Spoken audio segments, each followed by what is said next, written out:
ಒಂದು ಭಾಗವನ್ನು ನಿಮ್ಮ ಚಿಂತೆಗೆ ತರಲಿಕ್ಕೆ ನಾನು ಇಷ್ಟಪಡ್ತೇನೆ. ಇದರ ಒಳಗಡೆ ಇರುವಂತ ಪ್ರತಿಯೊಂದು ದೈವ ಮಕ್ಕಳನ್ನ ದೇವರು ಎಂದಿಗೂ ಕೆಳಗಿನವನಾಗಿ ಮಾಡೋದಿಲ್ಲ. ನಮ್ಮ ಜೀವನದಲ್ಲಿ ದೇವರನ್ನು ಅರಿಯದೇ ಇದ್ದ ಕಾಲದಲ್ಲಿ ಬಹಳ ಸೋಲು ಬರ್ತಾ ಇತ್ತು.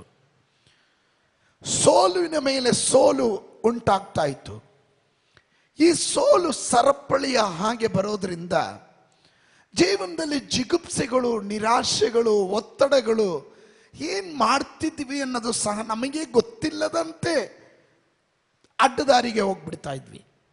ಆದರೆ ಆ ಸರಪಳಿಗಳನ್ನೆಲ್ಲ ಮುರಿದು ದೇವರು ನಮ್ಮನ್ನ ಕ್ರಿಸ್ತನ ಮೂಲಕವಾಗಿ, ಯೇಸು ಸ್ವಾಮಿಯ ರಕ್ತದ ಮೂಲಕವಾಗಿ ಬಿಡಿಸಿ ಕರೆತಂದನು. ಏತಕ್ಕೋಸ್ಕರ ಮತ್ತೆ ಯಾರಿಗೂ ಇಲ್ಲದೆ ಇರುವಂಥ ಒಂದು ಪ್ರತ್ಯೇಕತೆ ನಮಗೆ ದೇವರು ಕೊಡೋದಕ್ಕೆ ಕಾರಣ ಏನಂದ್ರೆ, ನಾವು ಯಾವಾಗಲೂ ಜಯಶಾಲಿಗಳಾಗಿರಬೇಕು ಅನ್ನೋದು ದೇವರ ಉದ್ದೇಶ. ಇದ್ರ ಒಳಗಡೆ ಎಷ್ಟು ಜನ ಆಸೆ ಪಡ್ತೀರಾ, ನಾನು ಸೋಲುವನಲ್ಲ, ನಾನು ಯಾವಾಗಲೂ ಜಯಶಾಲಿ ಆಗಿರ್ಬೇಕು. ಹಲ್ಲೆಲೂಯ. ದೇವರು ಯಾವಾಗಲೂ ಹೇಳ್ತಾರೆ, ನೀನು ಓವರ್ಕಮರ್ ಆಗಿರಬೇಕು, ನೀನು ಕಾನ್ಕರರ್ ಆಗಿರಬೇಕು, ನೀನು ಒಬ್ಬ ಜಯಶಾಲಿ ಆಗಿರಬೇಕು ಅಂತ. ಹಾಗಾದ್ರೆ ಜಯಶಾಲಿಗಳು ಹೆಂಗಾಗ್ಲಿಕ್ಕೆ ಸಾಧ್ಯ ಅನ್ನೋ ಕಾರ್ಯಗಳನ್ನ ನಿಮ್ಮ ಅರಿವಿಗೆ ತರಲಿಕ್ಕೆ ನಾನು ಇಷ್ಟಪಡ್ತೇನೆ. ಯಾರಿಗೆ ದೇವರು ಒಲಿತಾನೆ ಅನ್ನೋದನ್ನ, ವಿಶ್ವಾಸ ಜೀವನ ಎನ್ನೋದು ಪ್ರತಿಕೂಲಗಳು ಇರುವಂಥದ್ದು, ಹೋರಾಟ ಇದೆ, ಬಹಳ ಕಷ್ಟ ಇದೆ, ಸುಖದ ಸುಪ್ಪತ್ತಿಗೆ ಅಲ್ಲ. ಪಕ್ಕದಲ್ಲಿ ಇರೋರು ಕೈ ಕೊಟ್ಟು ಹೇಳ್ರಿ, ವಿಶ್ವಾಸ ಜೀವನ ಸುಖದ ಸುಪ್ಪತ್ತಿಗೆ ಅಲ್ಲ, ಬಹಳ ಪ್ರತಿಕೂಲ ಇದೆ. ನಿಂದೆಗಳು ಕೇಳಬೇಕಾಗುತ್ತೆ, ಅವಮಾನ ಉಂಟಾಗುತ್ತೆ, ನಿಮ್ಮನ್ನ ಹೀಯಾಳಿಸ್ತಾರೆ, ಬೈತಾರೆ, ಉಗುಳ್ತಾರೆ, ದೇವರ ನಾಮದಲ್ಲಿ ನಿಮ್ಮನ್ನ ಅವಮಾನ ಮಾಡ್ತಾರೆ. ಇದೆಲ್ಲ ಇದ್ರೂ ಕ್ರೈಸ್ತ ಜೀವಿತ ಎನ್ನೋದು ಅದರಲ್ಲಿ ಒಂದು ಆನಂದ ಇದ್ದ ಜೀವಿತ. ಅದು ಸ್ತೋತ್ರ ಸ್ತೋತ್ರ. ಸತ್ಯವೇದ ಗ್ರಂಥದಲ್ಲಿ ಇವತ್ತು ನನ್ನ ಸಂದೇಶದ ಪೀಠಿಕೆ ಜಯಶಾಲಿಗಳು. ಗಟ್ಟಿಯಾಗಿ ಹೇಳ್ರಿ, ಜಯಶಾಲಿಗಳು. ಪಕ್ಕದಲ್ಲಿ ಇರೋರು ಕೈ ಕೊಟ್ಟು ಹೇಳ್ರಿ, ನೀವು ಜಯಶಾಲಿಗಳು, ನೀವು ಜಯಶಾಲಿಗಳು. ಇವಾಗ ಓವರ್ಕಮರ್, ನೀವೊಬ್ರು ಓವರ್ಕಮರ್ ಅಂತ ಹೇಳ್ರಿ. ಆಮೇಲೆ ಇನ್ನ book of Revelation chapter 12 verse 11, 11ನೇ ವಾಕ್ಯ. ಅವರು ಪ್ರಾಣದ ಮೇಲಣ ಪ್ರೀತಿಯನ್ನು ತೊರೆದು ಮರಣಕ್ಕೆ ಹಿಂದೆಗೆಯದೆ ಯಜ್ಞದ ಕುರಿಯಾದಾತನ ರಕ್ತದ ಬಲದಿಂದಲೂ ತಮ್ಮ ವಾಕ್ಯದ ಬಲದಿಂದಲೂ ಅವನನ್ನು ಜಯಿಸಿದರು. ಅವರು ಪ್ರಾಣದ ಮೇಲಿನ ಪ್ರೀತಿಯನ್ನ ತೊರೆದು ಮರಣಕ್ಕೆ ಹಿಂದೆಗೆಯದೆ, ಅಂದ್ರೆ ಹಿಂದಕ್ಕೆ ಹೋಗದೆ, ಮರಣಕ್ಕೆ ಎದುರದೆ, ಪ್ರಾಣ ಹೋಗಿದ್ರು ಪರವಾಗಿಲ್ಲ, ಪ್ರಾಣದ ಮೇಲೆ ಪ್ರೀತಿ ಇಡಲಿಲ್ಲ, ಯೇಸುವಿನ ಮೇಲೆ ಪ್ರೀತಿ ಇಡೋದ್ರಿಂದ ಮರಣಕ್ಕೆ ಹಿಂದೆಗೆಯದೆ ಯಜ್ಞದ ಕುರಿಯಾದಾತನ ರಕ್ತದ ಬಲದಿಂದಲೂ ದೇವರ ವಾಕ್ಯದ ಬಲದಿಂದಲೂ ಅವನನ್ನ ಜಯಿಸಿದರು. ಇದರ ಒಳಗಡೆ ಇರುವ ದೇವ ಮಕ್ಕಳಿಗೆ ಒಂದು ಶುಭ ವರ್ತಮಾನ ಇದೆ.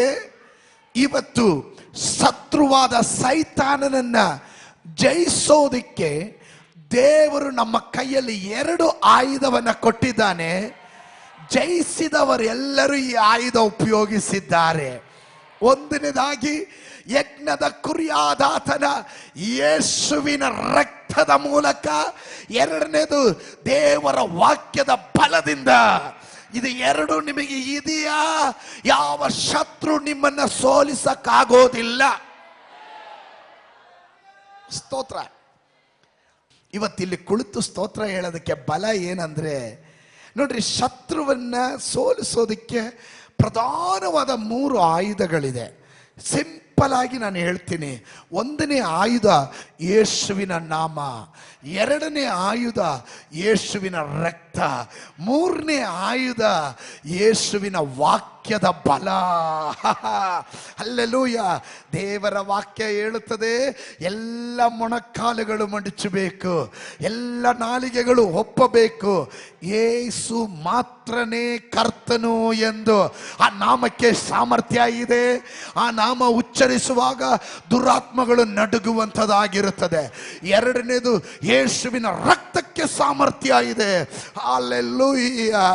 ಹಿಂದಿನ ಕಾಲದಲ್ಲಿ ಐಗುಪ್ತ ದೇಶದಿಂದ ಜನರನ್ನ ಬಿಡಿಸಿ ಹೊರಗಡೆ ಕರೆದುಕೊಂಡು ಬರುವಾಗ ಸಂಹಾರ ದೂತನು ಬಂದಾಗ ಅಲ್ಲಲ್ಲಿಯ ಹೊಸ್ತಲಲ್ಲಿ, ಬಾಗಿಲುಗಳಲ್ಲಿ, ನಿಲುವು ಪಟ್ಟಿಗಳ ಮೇಲೆ ಹಚ್ಚಿದ ರಕ್ತದ ಗುರುತು ಕಂಡಂತ ಮನೆಗಳಲ್ಲಿ ಸಂಹಾರ ದೂತನು ಬರಲಿಲ್ಲ. ಬಹಳ ಶ್ರದ್ಧೆಯಿಂದ ಗಮನಿಸ್ರಿ. ಹಳೆ ಒಡಂಬಡಿಕೆಯಲ್ಲಿ ಬಾಗಿಲುಗಳಲ್ಲಿ ಹಚ್ಚಿದ ರಕ್ತವನ್ನ ಕಂಡಾಗ ಸಂಹಾರ ದೂತನು ಬರದೇ ಇರೋದಾದ್ರೆ, ಹೊಸ ಒಡಂಬಡಿಕೆಯ ಪ್ರಮಾಣದಲ್ಲಿ ಯೇಸುವಿನ ರಕ್ತದಿಂದ ಕ್ರಯಕ್ಕೆ ಪಡೆಯಲ್ಪಟ್ಟ ನಿನ್ನ ಶರೀರದ ನೆತ್ತಿಯಿಂದ ಪಾದದವರೆಗೂ ಹರಿಯುತ್ತಾ ಇರೋದು ಯೇಸುವಿನ ರಕ್ತವಾಗಿರೋದ್ರಿಂದ ಒಂದು ದುಷ್ಟನು ನಿನ್ನ ಹತ್ತಿರ ಬರಕ್ಕಾಗಲ್ಲ, ನಿನ್ನ ಕುಟುಂಬದ ಹತ್ರ ಬರಕ್ಕಾಗಲ್ಲ, ನಿನ್ನ ಮಕ್ಕಳ ಹತ್ರ ಬರಕ್ಕಾಗೋದಿಲ್ಲ. ಹಿಂದಿನ ಕಾಲದಲ್ಲಿ ಹೊಸ್ತಲಲ್ಲೂ ಬಾಗಿಲ ನಿಲುವು ಪಟ್ಟಿಗಳಲ್ಲಿ ಹಚ್ಚಿದ ರಕ್ತಕ್ಕೆ ಅಷ್ಟೊಂದು ಸಾಮರ್ಥ್ಯ ಇದ್ರೆ, ನಿನ್ನ ಒಳಗಡೆ ಹರಿಯುತ್ತಾ ಇರೋ ಯೇಸುವಿನ ರಕ್ತಕ್ಕೆ ಇನ್ನೆಷ್ಟು ಸಾಮರ್ಥ್ಯ ಇರಬಹುದು. ಹಲ್ಲೆಲೂಯಾ. ಕರಗಳನ್ನೆತ್ತಿ ದೇವರಿಗೆ ಮಹಿಮೆ ಕೊಡ್ರಿ. ಹಲ್ಲೆಲೂಯಾ. ಆಮೆನ್. ಇನ್ನ ಗಮನಿಸ್ರಿ ಪ್ರಿಯರೇ, ಮೂರನೇದಾಗಿ ದೇವರ ವಾಕ್ಯದ ಫಲದಿಂದ ಶತ್ರುವನ್ನ ಸೋಲಿಸೋದಿಕ್ಕೆ ನಾನು ಹೇಳಿದೆ, ಮೂರು ಆಯುಧ. ಒಂದು ಯೇಸುವಿನ ನಾಮ, ಎರಡು ಯೇಸುವಿನ ರಕ್ತ, ಮೂರು ಯೇಸುವಿನ ವಾಕ್ಯ. ದೇವರ ವಾಕ್ಯ. ಸೈತಾನನು ಯೇಸು ಸ್ವಾಮಿಯನ್ನ ಪರಿಶೋಧನೆ ಮಾಡಲಿಕ್ಕೆ ಬಂದಾಗ ಅವನಿಗೆ ವಾಕ್ಯದಲ್ಲೇ ಅವನನ್ನು ಸದೆ ಬಡಿದನು. ಇಲ್ಲಿರುವಂತ ದೇವ ಮಕ್ಕಳು, ದೈವ ಜನರಿಗೆ ವಿರುದ್ಧವಾಗಿ ಸೈತಾನನು ಕುತಂತ್ರಗಳನ್ನ ಮಾಡುವಾಗ ನೀವು ವಾಕ್ಯಗಳಿಂದ ಅವನನ್ನು ಸದೆ ಬಡಿಬಹುದು. ದೇವರ ವಾಕ್ಯ ಹೇಳ್ತದೆ, ಅವರು ಪ್ರಾಣದ ಮೇಲಿನ ಪ್ರೀತಿಯನ್ನ ತೊರೆದು ಮರಣಕ್ಕೆ ಹಿಂದೆಗೆಯದೆ ಯಜ್ಞದ ಕುರಿಯಾದಾತನ ರಕ್ತದಿಂದಲೂ ತಮ್ಮ ವಾಕ್ಯದ ಬಲದಿಂದಲೂ ಅವನನ್ನ ಜಯಿಸಿದರು. ಅವನನ್ನ ಅಂದರೆ ಸೈತಾನನನ್ನ ಜಯಿಸಿದರು. ಇದರ ಒಳಗಡೆ ಇರುವ ನೀವುಗಳು ಅವನನ್ನ ಜಯಿಸಲಿಕ್ಕೆ ಸಾಧ್ಯ.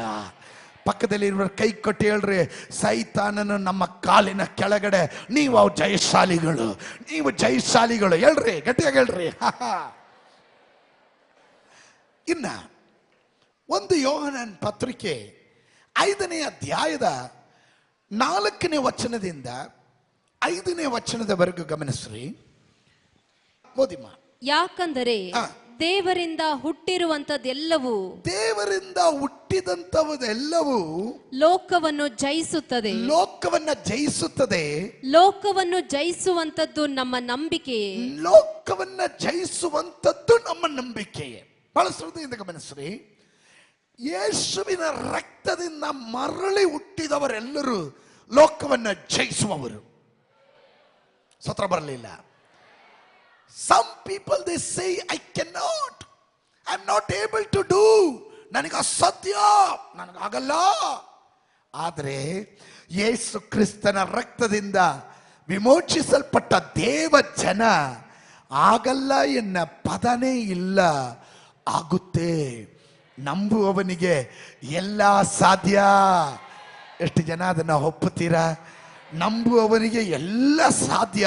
ದೇವರ ವಾಕ್ಯ ಹೇಳುತ್ತದೆ, ನಾನು ಯೇಸುವಿನ, ನನ್ನ ಸ್ವಾಭಾವಿಕವಾಗಿ ನನಗೆ ನನ್ನ ತಂದೆ ಜನ್ಮ ಕೊಟ್ಟರು, ನನ್ನ ತಂದೆ ನನ್ನ ತಾಯಿ ಜನ್ಮ ಕೊಟ್ಟರು, ಸ್ವಾಭಾವಿಕವಾದ ಶರೀರದಲ್ಲಿ ನಾನು ಬೆಳೆದೆ, ನಾನು ಸ್ವಾಭಾವಿಕವಾಗಿ ಜೀವಿಸಿದೆ.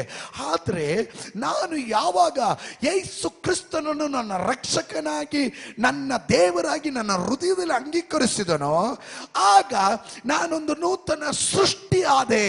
ನಾನೊಂದು ನೂತನ ಸೃಷ್ಟಿ ಸೃಷ್ಟಿಯಾದೆ. ಅವತ್ತಿನವರೆಗೂ ಲೋಕಕ್ಕೆ ನಾನು ಸೋಲ್ತಾ ಇದ್ದೆ, ಆದರೆ ಈಗ ಲೋಕಕ್ಕೆ ಸೋಲುವವನಲ್ಲ, ಲೋಕವನ್ನ ಜಯಿಸುವ ಬಲ ದೇವರು ನನಗೆ ಕೊಟ್ಟಿದ್ದಾನೆ. ಹಲ್ಲೆಲೂಯಾ. ಹಾಗಾದ್ರೆ ನಾವು ಲೋಕವನ್ನ ಜಯಿಸುವವರಾಗಿದ್ದೇವೆ. ರೋಮಾಪುರದವರಿಗೆ ಬರೆದ ಪತ್ರಿಕೆ 8ನೇ ಅಧ್ಯಾಯ, book of Romans chapter 8 verse 37. ಆದರೆ ನಮ್ಮನ್ನು ಪ್ರೀತಿಸಿದ ಆತನ ಮೂಲಕವಾಗಿ ನಾವು ಈ ಎಲ್ಲ ವಿಷಯಗಳಲ್ಲಿಯೂ ಪೂರ್ಣ ಜಯಶಾಲಿಗಳಾಗಿರುತ್ತೇವೆ. ಎಲ್ಲ ವಿಷಯಗಳಲ್ಲೂ ಪೂರ್ಣ ಜಯಶಾಲಿಗಳಾಗಿರ್ತೇವೆ. ಈ ರೋಮಾಪುರದವರಿಗೆ ಬರೆದ ಪತ್ರಿಕೆ ಬಹಳ ಸುಂದರವಾದಂಥ ಒಂದು ಪತ್ರಿಕೆ. ರೋಮಾಪುರದವರಿಗೆ ಬರೆದ ಪತ್ರಿಕೆ 8ನೇ ಅಧ್ಯಾಯ ಅನ್ನೋದು ಅದೊಂದು ಮುದ್ರೆ, ಉಂಗುರದ ಉಂಗುರ ಎಷ್ಟು ಪಳಪಳ ಅದರಲ್ಲಿ ಮುತ್ತುಗಳಿದೆ ಅಂತಾರಲ್ಲ, ಆ ಮುತ್ತು ಇರುವಂಥ ಅಧ್ಯಾಯ ಅದು 8ನೇ ಅಧ್ಯಾಯ. ಅದು ಆರಂಭ ಆಗೋದೆ ಕ್ರಿಸ್ತ ಯೇಸುವಿನಲ್ಲಿ ಇರುವವರಿಗೆ ಅಪರಾಧ ನಿರ್ಣಯ ಇಲ್ಲ. There is no condemnation. ಇನ್ನು ಅಪರಾಧ ನಿರ್ಣಯ ಇಲ್ಲ. ಮುಂದಕ್ಕೆ ಹೋದ್ರೆ ಕೆಳಗಡೆ 18ನೇ ವಾಕ್ಯಕ್ಕೆ ಹೋದ್ರೆ ಅಲ್ಲಿ ಹೀಗೆ ಕಾಣುತ್ತವೆ, ಕ್ರಿಸ್ತ ಯೇಸುವಿನಲ್ಲಿ ನಂಬಿಕೆ ಇಟ್ಟಿರುವ ನನಗೂ ನಿನಗೂ ಈ ಲೋಕದಲ್ಲಿ ಸಂಭವಿಸುವ ಕಷ್ಟಗಳು ಅದು ಅಲ್ಪ ಕಾಲ ಮಾತ್ರ. ಬರಲಿಕ್ಕಿರುವಂತ ಮಹಿಮೆಯನ್ನು ಆಲೋಚಿಸುವಾಗ, ಆ ಮಹಾ ಪದವಿಯನ್ನು ಆಲೋಚಿಸುವಾಗ ಈ ಲೋಕದ ಕಷ್ಟಗಳು ಅದು ಪರವಾಗಿಲ್ಲ. Hallelujah, hallelujah. ಒಂದನೇದಾಗಿ ನೋ ಕಂಡಮ್ನೇಷನ್, ಅಪರಾಧ ನಿರ್ಣಯ ಇಲ್ಲ. ಎರಡನೇದಾಗಿ 18ನೇ ವಾಕ್ಯ ಹೇಳ್ತದೆ, ಈ ಲೋಕದಲ್ಲಿ ಏನೆಲ್ಲ ಕಷ್ಟ ಬಂದ್ರು, ಹಲೋ ಇದೆಲ್ಲ ನಮ್ಗೆ ಗೊತ್ತಿರೋದೆ ಬಿಡ್ರಿ, ಇದೆಲ್ಲ ಇದಕ್ಕಿಂತ ತಾತನಾಗಿ ಬಂದ್ರು ನಮಗೊಂದು ಗೊತ್ತು, ಒಂದು ದಿನ ಮಹಿಮೆ ಪ್ರಭಾವ ನಾವು ಕಾಣಲಿಕ್ಕೆ ಹೋಗ್ತೀವಿ. ಹಲ್ಲೆಲೂಯಾ. ಈ ಅಧ್ಯಾಯದಲ್ಲಿ 28ನೇ ವಾಕ್ಯವನ್ನು ಓದಿದ್ರೆ ನಮ್ಮ ಅವಸ್ಥೆಗಳನ್ನ, ನಮ್ಮ ಸಿಚುವೇಶನ್, ನಮ್ಮ ಸಂದರ್ಭಗಳನ್ನ ಬದಲಾಯಿಸ್ಬಿಡ್ತಾರೆ. ದೇವರ ವಾಕ್ಯ ಹೇಳ್ತದೆ, ಇದಲ್ಲದೆ ಸಂಕಲ್ಪದ ಮೇರೆಗೆ ಕರೆಯಲ್ಪಟ್ಟು ತನ್ನನ್ನು ಪ್ರೀತಿಸುವವರ ಹಿತಕ್ಕಾಗಿ ದೇವರು ಎಲ್ಲ ಕಾರ್ಯಗಳನ್ನ ಅನುಕೂಲವಾಗಿ ಮಾಡ್ತಾನೆ ಅಂತ. ಹಲ್ಲೆಲೂಯಾ. ಹಾಗಾದ್ರೆ ನೀವು ಯಾವಾಗ ದೇವರನ್ನ ಪ್ರೀತಿಸ್ತೀರೋ, ಯಾವಾಗ ದೇವರ ಆ DNA ಗೆ ನೀವು ಬಂದ್ಬಿಡ್ತೀರೋ, ಆ ಡಿವೈನ್ ನಾನ್ ನೆಗೋಷಿಯಬಲ್ ಅಜೆಂಡಾ ಒಳಗಡೆ ಬಂದ್ಬಿಡ್ತೀರೋ, ಆವಾಗಲೇ ದೇವರು ಹೇಳ್ತಾನೆ, ನನ್ನನ್ನು ಪ್ರೀತಿಸಿ ನನ್ನ ಸಂಕಲ್ಪದ ಮೇರೆಗೆ ಕರೆಯಲ್ಪಟ್ಟ ನನ್ನ ಜನರಿಗೆ ಪ್ರತಿಕೂಲಗಳು ಎಲ್ಲಿದೆ, ಯಾವ ಪ್ರತಿಕೂಲ ಇದ್ರೂ ಸರಿ, ಯಾವ ಸೋಲಿದ್ರೂ ಸರಿ, ಅದನ್ನೆಲ್ಲ ಅವರಿಗೆ ಅನುಕೂಲವಾಗಿ ಮಾಡಿಬಿಡ್ತೇನೆ. ಅದು ಒಪ್ಪುವವರು ಮಾತ್ರ ಗಟ್ಟಿಯಾಗಿ ಆಮೇಲೆ ಹೇಳ್ರಿ, ನನ್ನ ದೇವರು ನನಗೆ ಜಯಶಾಲಿ ಆಗಿದ್ದಾನೆ. ಹಾಗಾದ್ರೆ ಪ್ರತಿಕೂಲಗಳ ಮಧ್ಯದಲ್ಲಿ ನಾವು ದೇವರು ನಮಗಾಗಿ ಅನುಕೂಲ ಮಾಡಿಬಿಡ್ತಾನೆ ಅಂತ. ಈಗ ಕೊಂದು ಬಿಡ್ತೀನಿ, ಈಗ ಸಿಗದು ಬಿಡ್ತೀನಿ, ಈಗ ಇಲ್ಲ ಹುಟ್ಟಿಲ್ಲ ಅನ್ನಿಸ್ಬಿಡ್ತೀನಿ, ಹಂಗ್ ಮಾಡ್ಬಿಡ್ತೀನಿ, ಹಿಂಗ್ ಮಾಡ್ತೀನಿ ಅಂತ ಗರ್ಜಿಸ್ಕೊಂಡು ಬರೋರು ಇಲಿ ತರ ಆಗ್ಬಿಡ್ತಾರೆ. ಹೆಂಗಾಗ್ತಾರೋ ನನಗೆ ಗೊತ್ತಿಲ್ಲಪ್ಪ, ಆದ್ರೆ ನನಗೆ ಒಂದೊಂದು ದಿಟ ದೇವರ ವಾಕ್ಯ ಹೇಳುತ್ತದೆ, ತನ್ನನ್ನ ಪ್ರೀತಿಸಿ ತನ್ನ ಸಂಕಲ್ಪದ ಮೇರೆಗೆ ಯಾರ್ಯಾರನ್ನ ದೇವರು ಕರೆದಿದ್ದಾನೋ ಅವರ ಹಿತಕ್ಕಾಗಿ, ಅಂದ್ರೆ ಇದರ ಒಳಗಡೆ ಇರುವ ನಿನ್ನ ಹಿತಕ್ಕಾಗಿ, ನಿನ್ನ ಕುಟುಂಬದ ಹಿತಕ್ಕಾಗಿ, ಯಾವ ಶತ್ರು ಏನ್ ಬೇಕಾದ್ರೂ ಮಾಡ್ಲಿ, ಯಾವ ಮಂತ್ರವಾದಿ ಎಷ್ಟೇ ಮಂತ್ರ ಮಾಡ್ಲಿ, ಆದ್ರೆ ಅದು ಯಾವುದು ನಿನಗೆ ತಟ್ಟೋದಿಲ್ಲ, ಅದೆಲ್ಲ ವಾಪಸ್ ಅವರಿಗೆ ತಟ್ಟುವಂಥದ್ದಾಗಿರುತ್ತೆ. ಹಲ್ಲೆಲೂಯಾ. ಗಮನಿಸಿ ಪ್ರಿಯರೇ, 31ನೇ ವಾಕ್ಯಕ್ಕೆ ಬಂದಾಗ ಈ ವಿಷಯಗಳೇ ನಾನು ಏನು ಹೇಳೋಣ. ದೇವರು ನಮ್ಮ ಕಡೆ ಇದ್ರೆ ನಮ್ಮನ್ನು ಎದುರಿಸುವವರು ಯಾರು? ಆರಂಭ ನೋಡ್ರಿ, ದೇರ್ ಇಸ್ ನೋ ಕಂಡಮ್ನೇಷನ್. ಎರಡನೇ ಭಾಗ, ವಿ ನೋ ಸಫರಿಂಗ್, ನಮಗೆ ಗೊತ್ತು ಕಷ್ಟ ಏನು ಅಂತ. ಮೂರನೇ ಭಾಗ ಹೇಳುತ್ತೆ, ದೇವರು ನಮ್ಮ ಕಡೆ ಇರೋದಾದ್ರೆ ನಮ್ಮನ್ನು ಎದುರಿಸುವವರು ಯಾರು? ನಮ್ಮನ್ನು ಎದುರಿಸುವವರು ಯಾರು? Hallelujah. If God is for us, who can be against us? ದೇವರು ನಮ್ಮ ಕೂಡ ಇರೋದಾದ್ರೆ ನಮ್ಮನ್ನು ಎದುರಿಸೋರು ಯಾರು? ಎಷ್ಟು ಜನರು ಹೇಳ್ತೀರಾ ನಮ್ಮನ್ನು ಎದುರಿಸುವವರು ಯಾರು? ಯಾವ ಶಕ್ತಿಗೂ ನಮ್ಮನ್ನು ಎದುರಿಸಕ್ಕಾಗೋದಿಲ್ಲ. ನಮ್ಮಲ್ಲಿ ಇರುವವನು, ಒಂದು ಯೋಹನ 4:4 ಹೇಳುವ ಪ್ರಕಾರ, ನಮ್ಮಲ್ಲಿ ಇರುವವನು ಲೋಕದಲ್ಲಿ ಇರುವವನಿಗಿಂತ ಹೆಚ್ಚಿನವನು. Amen, hallelujah.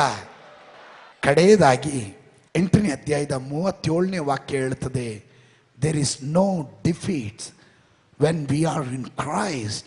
There is no defeats. ನಮಗೆ ಸೋಲು ಎನ್ನೋದು ಇಲ್ಲವೇ ಇಲ್ಲ. ಯಾರೋ ಹೇಳ್ತಾರೆ, ಏನ್ರಿ ನಾನು ಆ ಸಭೆಗೆ ಹೋದೆ, ಅಯ್ಯೋ ಆ ಪ್ರಾರ್ಥನೆಗೆ ಹೋದೆ, ವಿಶ್ವಾಸಿಯಾಗಿದ್ದೆ, ಎಲ್ಲ ಸೋಲು, ಮುಟ್ಟೋದೆಲ್ಲ ಸೋಲು. ನೀನು ಸರಿಯಾಗಿ ವಿಶ್ವಾಸಿ ಆಗಿಲ್ಲ, ಅದರಿಂದನೇ ನೀನು ಸೋಲ್ತಾ ಇರೋದು. ನೀನು ಸರಿಯಾದ ವಿಶ್ವಾಸಿ ಆಗು. ದೇವರು ವಾಕ್ಯ ಹೇಳುತ್ತೆ, 37ನೇ ವಚನವನ್ನು ಗಮನಿಸ್ರಿ. ಆದರೆ ನಮ್ಮನ್ನು ಪ್ರೀತಿಸಿದ ಆತನ ಮೂಲಕವಾಗಿ ನಾವು ಈ ಎಲ್ಲ ವಿಷಯಗಳಲ್ಲಿ, ಅದರಲ್ಲಿ ಏನೇನು ವಿಷಯ ಇದೆ? ಮಕ್ಕಳ ವಿಷಯ ಇದೆ, ನಿಮ್ಮ ಕೆಲಸದ ವಿಷಯ ಇದೆ, ನಿಮ್ಮ ಬಿಸ್ನೆಸ್ ವಿಷಯ ಇದೆ, ನಿಮ್ಮ ಆರೋಗ್ಯದ ವಿಷಯ ಇದೆ, ನಿಮ್ಮ ಕುಟುಂಬದ ವಿಷಯ ಇದೆ, ನಿಮ್ಮ ವಿಷಯ ಇದೆ, ನಿಮ್ಮ ಮನೆತನದ ವಿಷಯ ಇದೆ. ದೇವರ ವಾಕ್ಯ ಹೇಳುತ್ತೆ, ಆತ್ಮಿಕವಾದದ್ದು, ಆರ್ಥಿಕವಾದದ್ದು, ನಿಮ್ಮ ದಿನನಿತ್ಯದ ಜೀವನಕ್ಕೆ ಬೇಕಾದದ್ದು ಎಲ್ಲ ವಿಷಯಗಳಲ್ಲೂ ನೀವು ಸ್ವಲ್ಪ ಒಂದು 50% ನಿಮಗೆ ಜಯ ಸಿಗಬಹುದು ಎಂದಲ್ಲ ದೇವರ ವಾಕ್ಯ ಬರೆದಿರೋದು. ದೇವರ ವಾಕ್ಯ ಸ್ಪಷ್ಟವಾಗಿ ಬರೆಯಲ್ಪಟ್ಟಿದೆ. ನೀವು ಎಲ್ಲ ವಿಷಯಗಳಲ್ಲೂ ಪೂರ್ಣ ಜಯಶಾಲಿಗಳಾಗಿದ್ದೀರಾ. ಪೂರ್ಣ ಜಯಶಾಲಿಗಳು ಮಾತ್ರ ಗಟ್ಟಿಯಾಗಿ ದೇವರಿಗೆ ಸ್ತೋತ್ರ ಹೇಳ್ರಿ. There is not defeat. ಪೂರ್ಣ ಜಯಶಾಲಿಗಳಾಗಿರ್ಬೇಕು. Amen, amen. ಸತ್ಯವೇದ ಗ್ರಂಥ ಹೇಳುತ್ತೆ. ಅದರಿಂದಲೇ ದೇವ ಮಕ್ಕಳು ದೇವಾಲಯದಲ್ಲಿ ಬರುವಾಗ ಸಪ್ಪೆ ಮೋರೆ ಹಾಕ್ಕೊಂಡು ಹಳ್ಳೆಣ್ಣೆ ಕುಡಿದವ್ರ ಥರ ಬರಬಾರ್ದು. ಆರಾಧನೆಗೆ ಬರುವಾಗ ರಾಜ ಗಂಭೀರದೊಂದಿಗೆ ಬರಬೇಕು. ಯಾರಾದರೂ ಕೇಳಿದ್ರೆ ಹೇಳ್ಬೇಕು, ರಾಜನನ್ನ ಆರಾಧನೆ ಮಾಡಕ್ಕೆ ಹೋಗ್ತೀವಿ. ಸ್ತೋತ್ರ ಸ್ತೋತ್ರ ಸ್ತೋತ್ರ ಸ್ತೋತ್ರ, ಹಲ್ಲೆಲೂಯ. ರಾಜಾಧಿರಾಜನನ್ನ ಆರಾಧನೆ ಮಾಡಕ್ಕೆ ಹೋಗ್ತಾ ಇದ್ದೀರಾ. ಅದರ ವಿಶೇಷ ಏನು ಅಂದ್ರೆ, ಅಲ್ಲೊಂದು ಉತ್ಸಾಹ ನಡೀತಾ ಇದೆ. ಉತ್ಸಾಹದಲ್ಲಿ ನಾನು ಪಾಲುಗಾರನಾಗಲಿಕ್ಕೆ ಹೋಗ್ತಾ ಇದ್ದೇನೆ. Worship means it's a celebration. ನಾನು ನೀನು ಇಲ್ಲಿ ಶೋಕ ಗಾನ ಆಡೋದಕ್ಕೆ ಬರೋರಲ್ಲ, ದುಃಖದ ಗಾನ ಆಡಿ ಹೋಗೋದಕ್ಕಲ್ಲ ಇಲ್ಲಿ ಬರೋದು. ದೇವರು ಮಾಡಿದ ಜಯವನ್ನ ಕೊಂಡಾಡೋದಕ್ಕೋಸ್ಕರವಾಗಿ ಆರಾಧನೆಗೆ ಬರ್ತಾ ಇರೋದು. ಅದು ಒಪ್ಪುವವರು ಮಾತ್ರ ಗಟ್ಟಿಯಾಗಿ ಆಮೇಲೆ ಹೇಳ್ರಿ. Hallelujah, hallelujah. ಒಂದು ಸ್ತೋತ್ರ ಹೇಳಿದ್ರೆ ಪಕ್ಕದಲ್ಲಿ ಇರುವವರ ದುರಾತ್ಮ ಎಗರೋಡಬಿಡಬೇಕು. ಸ್ತೋತ್ರ ಸ್ತೋತ್ರ ಸ್ತೋತ್ರ ಸ್ತೋತ್ರ ಸ್ತೋತ್ರ. ನನ್ನನ್ನು ಕೇಳುವ ಪ್ರೀತಿಯ ದೇವ ಮಕ್ಕಳೇ, ನಮ್ಮಲ್ಲಿ ಇರುವಂತ ಆತ್ಮನ ಶಕ್ತಿ ಎಷ್ಟು ಬೆಲೆ ಉಳ್ಳದಂತ ನೀವು ಒಮ್ಮೆ ಉಪಯೋಗಿಸಿ ನೋಡಿದ್ರೆ ಗೊತ್ತಾಗೋದು. ಸ್ತೋತ್ರ. ಅದರಿಂದಲೇ ನಾನು ಹೇಳೋದು, ನಾವಿಲ್ಲಿ ಬರೋದು ಶೋಕಗಾನ ಹಾಡೋದಕ್ಕಲ್ಲ, ದೇವರನ್ನ, ನಮಗೆ ಒಂದು ವಾರ ದೇವರು ಕೊಟ್ಟ ಜಯವನ್ನ ಕೊಂಡಾಡೋದಕ್ಕೆ. ಒಂದು ವಾರ ನಾವು ಸೆಲೆಬ್ರೇಟ್ ಮಾಡಿಕೊಂಡು 7ನೇ ದಿನ ಆಲಯದ ಒಳಗಡೆ ಬಂದ್ಬಿಟ್ಟು ಪೂರ್ಣ ಶಕ್ತಿಯಿಂದ, ಪೂರ್ಣ ಆತ್ಮನಿಂದ, ಪೂರ್ಣ ಮನಸ್ಸಿನಿಂದ ದೇವರನ್ನ ಆರಾಧನೆ ಮಾಡ್ತೀವಿ. That is the worship. Hallelujah, amen. ಕೆಲವರೆಲ್ಲ ಹಿಂಗೆ ಕೂತಿರ್ತಾರೆ, ಸ್ತೋತ್ರ ಹೇಳಲ್ಲ, ಅವ್ರಿಗೇನು ಗೊತ್ತಾಗಲ್ಲ, ಹಿಂಗೆ ಕೂತಿರ್ತಾರೆ ಯಾವಾಗಲೂ ಅಷ್ಟೇ. ಅವಾಗಲೇ ಸೈತಾನ್ ನೋಡ್ತಾನೆ, ಎಲ್ಲ ಇವನ ನನ್ನ ಪಾರ್ಟಿ ಅವನು ಇಲ್ಲಿ ಬಂದು ಕೂತಿದ್ದಾನಲ್ಲ ಅಂತ. ನೀವು ಯಾವಾಗ ಸ್ತೋತ್ರ ಗಟ್ಟಿಯಾಗಿ ಹೇಳ್ತಾ ಇರ್ತೀರಲ್ಲ, ಅವನು ಹೇಳ್ತಾರ, ಅಯ್ಯೋ ಇವ್ರು ವಿರೋಧ ಪಕ್ಷದವ್ರವರು ಅಂತ. ಆಮೇಲೆ ನೀವು ಯೋಚನೆ ಮಾಡ್ರಿ, ನೀವು ಯಾವ ಪಕ್ಷದವ್ರು ಆಗ್ಬೇಕು ಅನ್ಕೊಂಡಿದ್ದೀರಾ? ಹಾಲೆಲೂಯ. ಆಲಯದಲ್ಲಿ ಬರೋದು ಜಯೋತ್ಸವವನ್ನ ಕೊಂಡಾಡೋದಕ್ಕೆ. ಸತ್ಯವೇದ ಗ್ರಂಥ 2 ಕೊರಿಂಥದವರಿಗೆ ಬರೆದ ಪತ್ರಿಕೆ 2ನೇ ಅಧ್ಯಾಯದ 14ನೇ ವಚನ ಹೇಳುತ್ತದೆ, ಕ್ರಿಸ್ತನ ಅನ್ಯೋನ್ಯತೆಯಲ್ಲಿ ನಮ್ಮನ್ನು ಯಾವಾಗಲೂ ಜಯೋತ್ಸಾಹದೊಡನೆ ಮೆರೆಸುತ್ತಾ ತೋರಿಸುವ ನಮ್ಮ ದೇವರಾದಂಥ ಯೇಸು ಕ್ರಿಸ್ತನಿಗೆ, ತಂದೆಯಾದ ದೇವರಿಗೆ ಹಲ್ಲೆಲೂಯ, ಸ್ತೋತ್ರ ಸ್ತೋತ್ರ ಸ್ತೋತ್ರ ಎಂದು ಹೇಳೋದಕ್ಕೋಸ್ಕರ.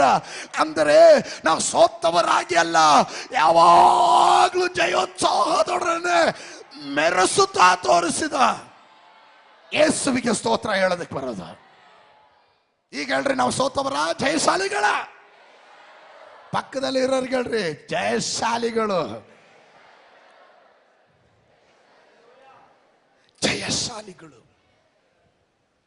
ಹಾಗಾದ್ರೆ ಲೋಕದಲ್ಲಿ ನಮಗೆ ಕಷ್ಟ ಇಲ್ವಾ? ಇಕ್ಕಟ್ಟಿಲ್ವಾ? ಪ್ರಯಾಸ ಇಲ್ವಾ? ಹೀಗೆಲ್ಲರೂ ಸ್ತೋತ್ರ ಹೋಗ್ಬಿಡುತ್ತಲ್ಲ, ಇದೆಯಾ ಇಲ್ವಾ? ಪ್ರಯಾಸ ಇದೆ, ಇಕ್ಕಟ್ಟಿದೆ. ಅಬ್ಬಾ, ನನ್ನ ಹತ್ರ ಕಳೆದ ದಿನ ನಾವು ದುಬೈಯಲ್ಲಿದ್ದಾಗ ಒಂದು ಸಹೋದರನ ಶುಕ್ರವಾರ ಆರಾಧನೆ ಮುಗಿಸಿದ ಮೇಲೆ ಒಂದು ಮನೆಗೆ ನನ್ನನ್ನು ಕರ್ಕೊಂಡೋದ್ರು. ತಕ್ಷಣವಾಗಿ ಆ ಮನೆ ಹುಡುಗನ ಹತ್ರ ಮಾತಾಡೋಕ್ಕೆ ದೇವರಾತ್ಮನೆ ಹೇಳಿದ್ರು. ಅವನು ಭಾಳ ಸಾಮರ್ಥ್ಯ ಒಳ್ಳೆಯೊಂಥರ ಮಾತಾಡ್ತಾ ಇದ್ದ. ಸ್ವಲ್ಪ ಹೊತ್ತು ಕೂತ್ಕೊಂಡೆ ಅಷ್ಟೇ, ಅವನೆಲ್ಲ ಹೇಳಕ್ಕೆ ಸ್ಟಾರ್ಟ್ ಮಾಡ್ದ. ಕಡೆಗೆ ಬಂದು ನಿರಾಶೆ ಮಾತುಗಳನ್ನ ಹೇಳಕ್ಕೆ ಬಂದ. ನಾನು ಅವನನ್ನು ಕುಣಿಸಿ ಚೆನ್ನಾಗಿ ಉಪದೇಶ ಮಾಡಿದೆ. ಅವನು ಕೇಳ್ದ ನನ್ನ ಹತ್ರ, pastor, I don't understand Y for me, ನನ್ನ ಜೀವನಕ್ಕೆ ಏನಕ್ಕೆ ಇದೆಲ್ಲ ಬರುತ್ತೆ? ನಾನು ಹೇಳಿದೆ, ಅಣ್ಣ, ನಿನ್ನ ಜೀವನದಲ್ಲಿ ಏನು ಬಂದಿದೆ? ನಿನ್ನ ಮದುವೆ ಆಗಿಲ್ಲ, ಫ್ಯಾಮಿಲಿ ಆಗಿಲ್ಲ, ಈಗಲೇ ನೀನು ಹಿಂಗಂದ್ರೆ ನಿನ್ನ ಪ್ರಾಯ ಮೀರಿ ಹೋಗಿರೋ ನಾವುಗಳು ಎಷ್ಟೆಲ್ಲ ನೋಡ್ಕೊಂಬಂದಿದ್ದೀವಿ. ಇಲ್ಲಿವರೆಗೂ ನಡೆಸಿದ ದೇವರು ಒಂದು ಕಡೆನೂ ಲಜ್ಜೆ ಪಡಿಸ್ಲಿಲ್ವಲ್ಲ. ದೇವರ ವಾಕ್ಯ ಹೇಳ್ತದೆ, ದೇವರು ಎಲ್ಲ ಕಾಲದಲ್ಲೂ ನಮ್ಮ ಸಂಗಡ ಇರ್ತೀನಿ ಅಂತ. ದೇವರು ನಮ್ಮ ಸಂಗಡ ಇರ್ತಾನೆ, ಆದರೆ ಪ್ರತಿಕೂಲ ಇರಲ್ಲ ಅಂತ ಹೇಳಲಿಲ್ವಲ್ಲ. ಯೋಹನನ ಸುವಾರ್ತೆ 16ನೇ ಅಧ್ಯಾಯದ 33ನೇ ವಚನ ಹೇಳುತ್ತದೆ, ಲೋಕದಲ್ಲಿ ನಿಮಗೆ ಸಂಕಟ ಉಂಟು, ಆದರೂ ನೀವು ಧೈರ್ಯವಾಗಿರ್ರಿ. In the world you will have the tribulation, but be of good cheer. ಸ್ತೋತ್ರ. ಕಷ್ಟ ಇರುವಾಗ ಸಂತೋಷವಾಗಿರ್ರಿ ಅಂತ. ಈ ಪಾಸ್ಟ್ರಿಗೆ ಏನು ಗೊತ್ತು? ಅವ್ರೇನೋ ಪ್ರಸಂಗ ಮಾಡ್ತಾರೆ, ನಮ್ಮ ಕಷ್ಟ ನಮಗೆ ಗೊತ್ತು. ಇನ್ನು ಕೆಲವರು ನೋಡಿದಾಗಲೇ ಗೊತ್ತಾಗ್ತಾ ಇದೆ. ನಾನು ಹೇಳಿದಲ್ಲ, ಇದು ರವಿ ಪಾಸ್ಟರ್ ಹೇಳಿದಲ್ಲ.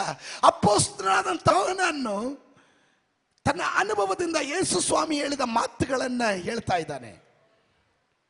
ಲೋಕದಲ್ಲಿ ನಿಮಗೆ ಸಂಕಟ ಇದೆ. ಯೇಸು ಸ್ವಾಮಿ ಹೇಳಲಿಲ್ಲ ನಿಮ್ಗೆ ಸಂಕಟ ಇಲ್ಲ, ಇನ್ಮೇಲೆ ಪ್ರಾಬ್ಲಮ್ ಇಲ್ಲ, ಇನ್ಮೇಲೆ ಯಾವ ಕಷ್ಟ ಇಲ್ಲ, ಸಾಲ ಇಲ್ಲ, ಎಲ್ಲ ಇದೆ. ಹಾಗಾದ್ರೆ ನಾವು ಯಾಕೆ ಬರಬೇಕು ಚರ್ಚಿಗೆ? ಎಲ್ಲ ಇದೆ. ಜೊತೆಗೆ ದೇವರು ನಿನ್ನ ಜೊತೆ ಇದ್ದಾರೆ ಅನ್ನೋದು. ಏನು ವ್ಯತ್ಯಾಸ? ದೇವ್ರು ಇರೋನಿಗೂ ದೇವ್ರು ಇಲ್ಲದೆ ಇರೋನಿಗಿರೋ ವ್ಯತ್ಯಾಸ. ದೇವರು ಇರುವವನು ಕಷ್ಟಗಳ ಮಧ್ಯದಲ್ಲೂ ಸ್ತೋತ್ರ ಹೇಳ್ತಾನೆ. ಅವನು ಗೊತ್ತು ಅಲ್ಪ ಕಾಲದ ಕಷ್ಟ ಬರ್ಲಿಕ್ಕಿರುವ ಮಹಿಮೆಯನ್ನು ಆಲೋಚಿಸುವಾಗ ಈ ಲೋಕದ ಕಷ್ಟ ಇದೆಲ್ಲ ಪರವಾಗಿಲ್ಲ ಬಿಡ್ರಿ. ಆದ್ರೆ ಲೋಕದವನು ಆಗಲ್ಲ.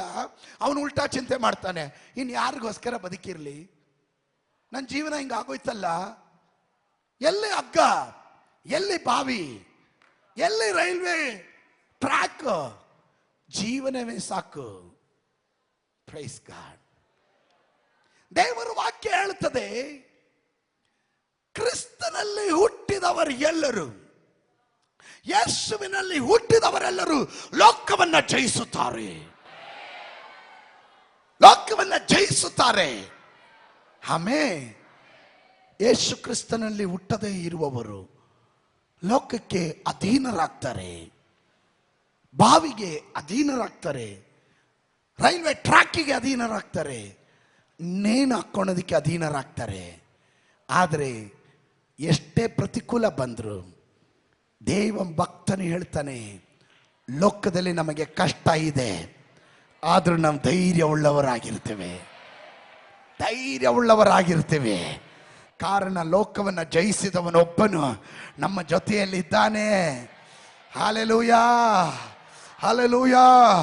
ಎಷ್ಟು ಜನ ಹೇಳ್ತೀರಾ, ಎಷ್ಟೇ ಪ್ರಯಾಸ ಬರಲಿ, ಎಷ್ಟೇ ಇಕ್ಕಟ್ಟು ಬರಲಿ, ಎಷ್ಟೇ ಹೋರಾಟ ಬರಲಿ, ನನ್ನಲ್ಲಿ ಒಬ್ಬನಿದ್ದಾನೆ, ಅವನ ಲೋಕವನ್ನು ಜಯಿಸಿದವನು ನನ್ನ ಜೊತೆಯಲ್ಲಿ ಇರೋದ್ರಿಂದ ನಾನು ಸೋಲೋದಿಲ್ಲ. ಪೂರ್ಣ ಜಯಶಾಲಿಯಾಗಿ ಎಲ್ಲ ವಿಷಯಗಳಲ್ಲೂ ಪೂರ್ಣ ಜಯಶಾಲಿಯಾಗಿ ಹೊರಗಡೆ ಬರ್ತೀನಿ. ಸ್ತೋತ್ರ, ಸ್ತೋತ್ರ. ಕನ್ನಡದಲ್ಲಿ ಒಂದು ಮಾತು ಹೇಳ್ತಾರೆ, ಸೋಲು ಗೆಲುವಿನ ಮೆಟ್ಟಲು ಅಂತ. ಸೋತವರೆಲ್ಲರೂ ಗೆದ್ದು ಬಂದವರೇ, ಯಾವಾಗಲೂ ಗೆಲ್ಲವರೆಲ್ಲ ಸೋಲ್ತಾ ಇರ್ತಾರೆ. ಸೋಲು ಗೆಲುವಿನ ಮೆಟ್ಟಲು ಅಂದ್ರೆ, ನಿನ್ ಜೀವನದಲ್ಲಿ ಸೋಲು ಬಂದಿದ್ರಿಂದಾನೆ ನೀನು ಯೇಸುವನ್ನ ಕಂಡುಕೊಂಡೆ. ನಿನ್ ಜೀವನದಲ್ಲಿ ರೋಗ ಬಂದಿದ್ರಿಂದಾನೆ ಯೇಸುವನ್ನ ಕಂಡುಕೊಂಡೆ. ನಿನ್ ಜೀವನದಲ್ಲಿ ಒಂದು ಪ್ರಯಾಸ ಬಂದಿದ್ರಿಂದಾನೆ ಯೇಸುವನ್ನ ಕಂಡುಕೊಂಡೆ. ಅದೇ ನಿನ್ನನ್ನ ಈ ಜಯಶಾಲಿಯಾಗಿ ನಡೆಸೋದಿಕ್ಕೆ, ಅದೇ ನಿನಗೆ ಒಂದು ಮುಖಾಂತರ, ಅದೇ ನಿನಗೊಂದು ಮೆಟ್ಟಲಾಗಿದ್ದು. ಅದಕ್ಕೆ ನೀನು ಸ್ತೋತ್ರ ಹೇಳಲೇಬೇಕು, ಅದಕ್ಕೆ ನೀನು ದೇವರನ್ನ ಆರಾಧನೆ ಮಾಡಲೇಬೇಕು. Hallelujah, amen. ಇನ್ನ ಗಮನಿಸ್ರಿ, ಸತ್ಯವೇದ ಗ್ರಂಥದಲ್ಲಿ ಪ್ರಕಟಣೆ ಪುಸ್ತಕ ಎನ್ನೋದು ಯೇಸು ಸ್ವಾಮಿಯ ಪ್ರಕಟಣೆ. It is the revelation of Jesus Christ. ಯೇಸು ಸ್ವಾಮಿಯ ಪ್ರಕಟಣೆ ಅದು. ಪ್ರಕಟಣೆ ಪುಸ್ತಕ 1ನೇ ಅಧ್ಯಾಯ ಯೇಸುವಿನ ಕುರಿತಾಗಿ ಮಾತನಾಡ್ತಾರೆ. ಯೇಸು ಸ್ವಾಮಿ ಸಭೆ ಒಳಗಡೆ ಹೆಂಗಿದ್ದ, 7 ದೀಪ ಸ್ತಂಭಗಳ ನಡುವೆ ಅವನು ತಿರುಗಾಡ್ತಾ ಇದ್ದ. 2ನೇ ಅಧ್ಯಾಯದಿಂದ 3ನೇ ಅಧ್ಯಾಯದವರೆಗೂ ಬಂದಾಗ 7 ಸಭೆಗಳಿಗೆ ಆಲೋಚನೆಯನ್ನ ಪರಿಶುದ್ಧಾತ್ಮನು ಕೊಡ್ತಾ ಇದ್ದಾನೆ. 7 ಸಭೆ ಅಂದಾಗ 7 ಕಾಲಘಟ್ಟಗಳು. 7 ಕಾಲಘಟ್ಟಗಳು ಅಂದಾಗ 7 ಸಭೆ ಹೆಸರು ಹೀಗಿದೆ: ಎಫೆಸ, ಸ್ಮುರ್ನ, ಪೆರ್ಗಮ, ತುವೈತೈರ್ಯ, ಸರ್ದೀಸ್, ಫಿಲದೆಲ್ಫಿಯಾ ಅಂಡ್ ಲವೋದಿಕಾ. ಈ 7 ಸಭೆಗಳು 7 ಕಾಲಘಟ್ಟವನ್ನ ತೋರಿಸುವಂಥದ್ದಾಗಿದೆ. 1ನೇ ಶತಮಾನದ ಕಾಲಘಟ್ಟ ಸಭೆಯ ಆರಂಭ ಈ ಎಫೆಸದಲ್ಲಿ 1ನೇ ಶತಮಾನವನ್ನ ತೋರಿಸುತ್ತೆ. ಇವತ್ತು ನಾನು ನೀವು ಜೀವಿಸುತ್ತಿರುವಂತ ಈ ಕಾಲಘಟ್ಟವನ್ನ ಲವೋದಿಕಾ ಕಾಲಘಟ್ಟ ಎಂದು ಹೇಳ್ತೀವಿ. ಈ 7 ಸಭೆಗೂ ಅವರಿಗೆ ಒಳ್ಳೆ ಗುಣನೂ ಇದೆ, ಕೆಟ್ಟ ಗುಣನೂ ಇದೆ. ದೇವರ ವಾಗ್ದಾನನೂ ಇದೆ, ದೇವರ ಖಂಡನೆಯೂ ಇದೆ. ಈ ಸಭೆಗಳನ್ನು ಉದ್ದೇಶಿಸಿ ಪರಿಶುದ್ಧಾತ್ಮನ ಮಾತನಾಡುವಾಗ, ಎಲ್ಲಾ ಸಭೆಗಳ ಕುರಿತು ಮಾತನಾಡುವಾಗಲೂ ಒಂದು ಪದ ನೀವು ಗಮನಿಸಬಹುದು: ಸೋತವನಿಗೆ ಜಯಮಾಲೆ ಇಲ್ಲ, ಯಾರು ಜಯಿಸುತ್ತಾನೋ ಅವನಿಗೆ ಜಯಮಾಲೆ ಅಂತ. ಗಮನ ಇಟ್ಕೊಳ್ರಿ. ಸತ್ಯವೇದ ಗ್ರಂಥದಲ್ಲಿ ಮೊದಲದಾಗಿ ಪ್ರಕಟಣೆ ಪುಸ್ತಕ 2:7 ಯಾರು ಜಯಶಾಲಿ ಆಗ್ತಾರೋ ಅವನಿಗೆ ಜೀವದಾಯಕವಾದ ವೃಕ್ಷದ ಹಣ್ಣನ್ನ ತಿನ್ನೋದಕ್ಕೆ ಕೊಡ್ತೀನಿ. ಆಮೇಲೆ ಸೋತವನಿಗೆ ಕೊಡ್ತೀನಿ ಅಂತಲ್ಲ. ನೋಡ್ರಿ ದೇವ ಮಕ್ಕಳೇ, ಇದರ ಒಳಗಡೆ ಇರುವಂತ ವಿಶ್ವಾಸ ಜೀವನದಲ್ಲಿ ಪ್ರತಿಕೂಲ ಬಂದಾಗ ದೇವರನ್ನ ಬಿಟ್ಟು ಹಿಂದಕ್ಕೆ ಹೋಗಬಾರದು, ಹಿಂಜರಿದು ಹೋಗಬಾರದು. ದೇವರ ವಾಕ್ಯ ಹೇಳುತ್ತದೆ, ನೇಗಿಲಿನ ಮೇಲೆ ಕೈ ಇಟ್ಟು ಹಿಂತಿರುಗಿ ನೋಡುವವನು ಪರಲೋಕ ರಾಜ್ಯಕ್ಕೆ ಬಾಧ್ಯನಾಗೋದಿಲ್ಲ.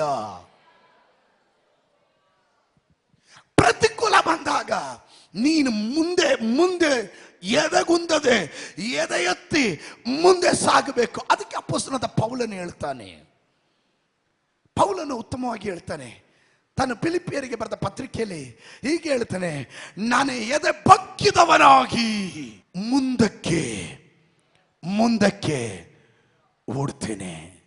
ಓಟಗಾರನು ಯಾವಾಗಲೂ ಓಡೋದು ಮುಂದಕ್ಕೆ. ಸ್ತೋತ್ರ. ಗಮನಿಸಿ, ಯಾರು ಜಯಶಾಲಿಗಳಾಗ್ತಾರೋ ಅವರಿಗೆ ಜೀವದಾಯಕವಾದ ವೃಕ್ಷದ ಹಣ್ಣನ್ನ ತಿನ್ನೋದಿಕ್ಕೆ ಕೊಡ್ತೇನೆ. ಮೊದಲನೇ ಆದಾಮನನ್ನ ದೇವರು ಸೃಷ್ಟಿ ಮಾಡಿದಾಗ ಒಳ್ಳೆಯದು ಕೆಟ್ಟದ್ದು ಅರಿವನ್ನ ಹುಟ್ಟಿಸುವ ವೃಕ್ಷದ ಫಲ ಇತ್ತು, ಮತ್ತೊಂದು ಜೀವದಾಯಕವಾದ ವೃಕ್ಷದ ಫಲ ಇತ್ತು. ತಂದೆಯಾದ ದೇವರು ಹೇಳಿದನು, ನೀನು ಜೀವದಾಯಕವಾದ ವೃಕ್ಷದ ಫಲವನ್ನು ಎಷ್ಟು ಬೇಕಾ ತಿನ್ಕೋ, ಆದರೆ ಇದನ್ನು ಮುಟ್ಟಬೇಡ. ಅವನು ಯಾವುದು ಮಾಡಬೇಡ ಅಂದನೋ ಆದಾಮನು ಮಾಡುವುದರ ಮೂಲಕ ದೇವರ ಮುಂದೆ ಇವನು ಸೋತ, ಸೈತಾನನ ಮುಂದೆ ಅಧೀನನಾದ. ಅವನಿಗೆ ಜೀವದಾಯಕದ ವೃಕ್ಷ ಸಿಗಲಿಲ್ಲ.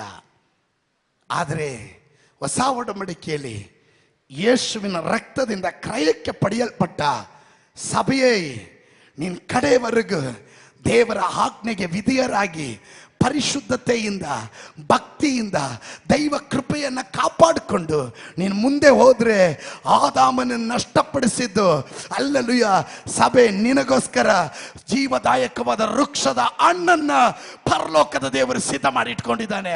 ಸ್ವಾರ್ಥವನಿಗಲ್ಲ, ಅದು ಜಯಶಾಲಿ ಆದವನಿಗೆ. ನಂಬರ್ 2, 17ನೇ ವಾಕ್ಯ, ಪ್ರಕಟಣೆ ಪುಸ್ತಕ 17ನೇ ವಚನ. ದೇವರಾತ್ಮನು ಸಭೆಗಳಿಗೆ ಹೇಳುವುದನ್ನು ಕಿವಿ ಉಳ್ಳವನು ಕೇಳಲಿ. ಯಾವನು ಜಯ ಹೊಂದುತ್ತಾನೋ ಅವನಿಗೆ ಬಚ್ಚಿಟ್ಟಿರುವ ಮನ್ನವೆಂಬ ಆಹಾರವನ್ನು ಕೊಡುವೆನು. ಬಚ್ಚಿಟ್ಟಿರುವ ಮನ್ನವೆಂಬ ಆಹಾರ ವಿಶ್ವಾಸ ಜೀವನದಲ್ಲಿ ಸೋತೋಗುವವನಿಗಲ್ಲ ಈ ಮನ್ನದ ಪ್ರತ್ಯೇಕತೆ. ನೀನು ಎಷ್ಟೇ ತಿಂದ್ರು ನಿನಗೆ ಹಸಿವು ಅನ್ನೋದಿರಲ್ಲ. ಸ್ತೋತ್ರ. ಇದು ನಿತ್ಯದಲ್ಲಿ ಪರಲೋಕದಲ್ಲಿ ದೇವದೂತರಿಗೆ ಕೊಡುವ ಆಹಾರ.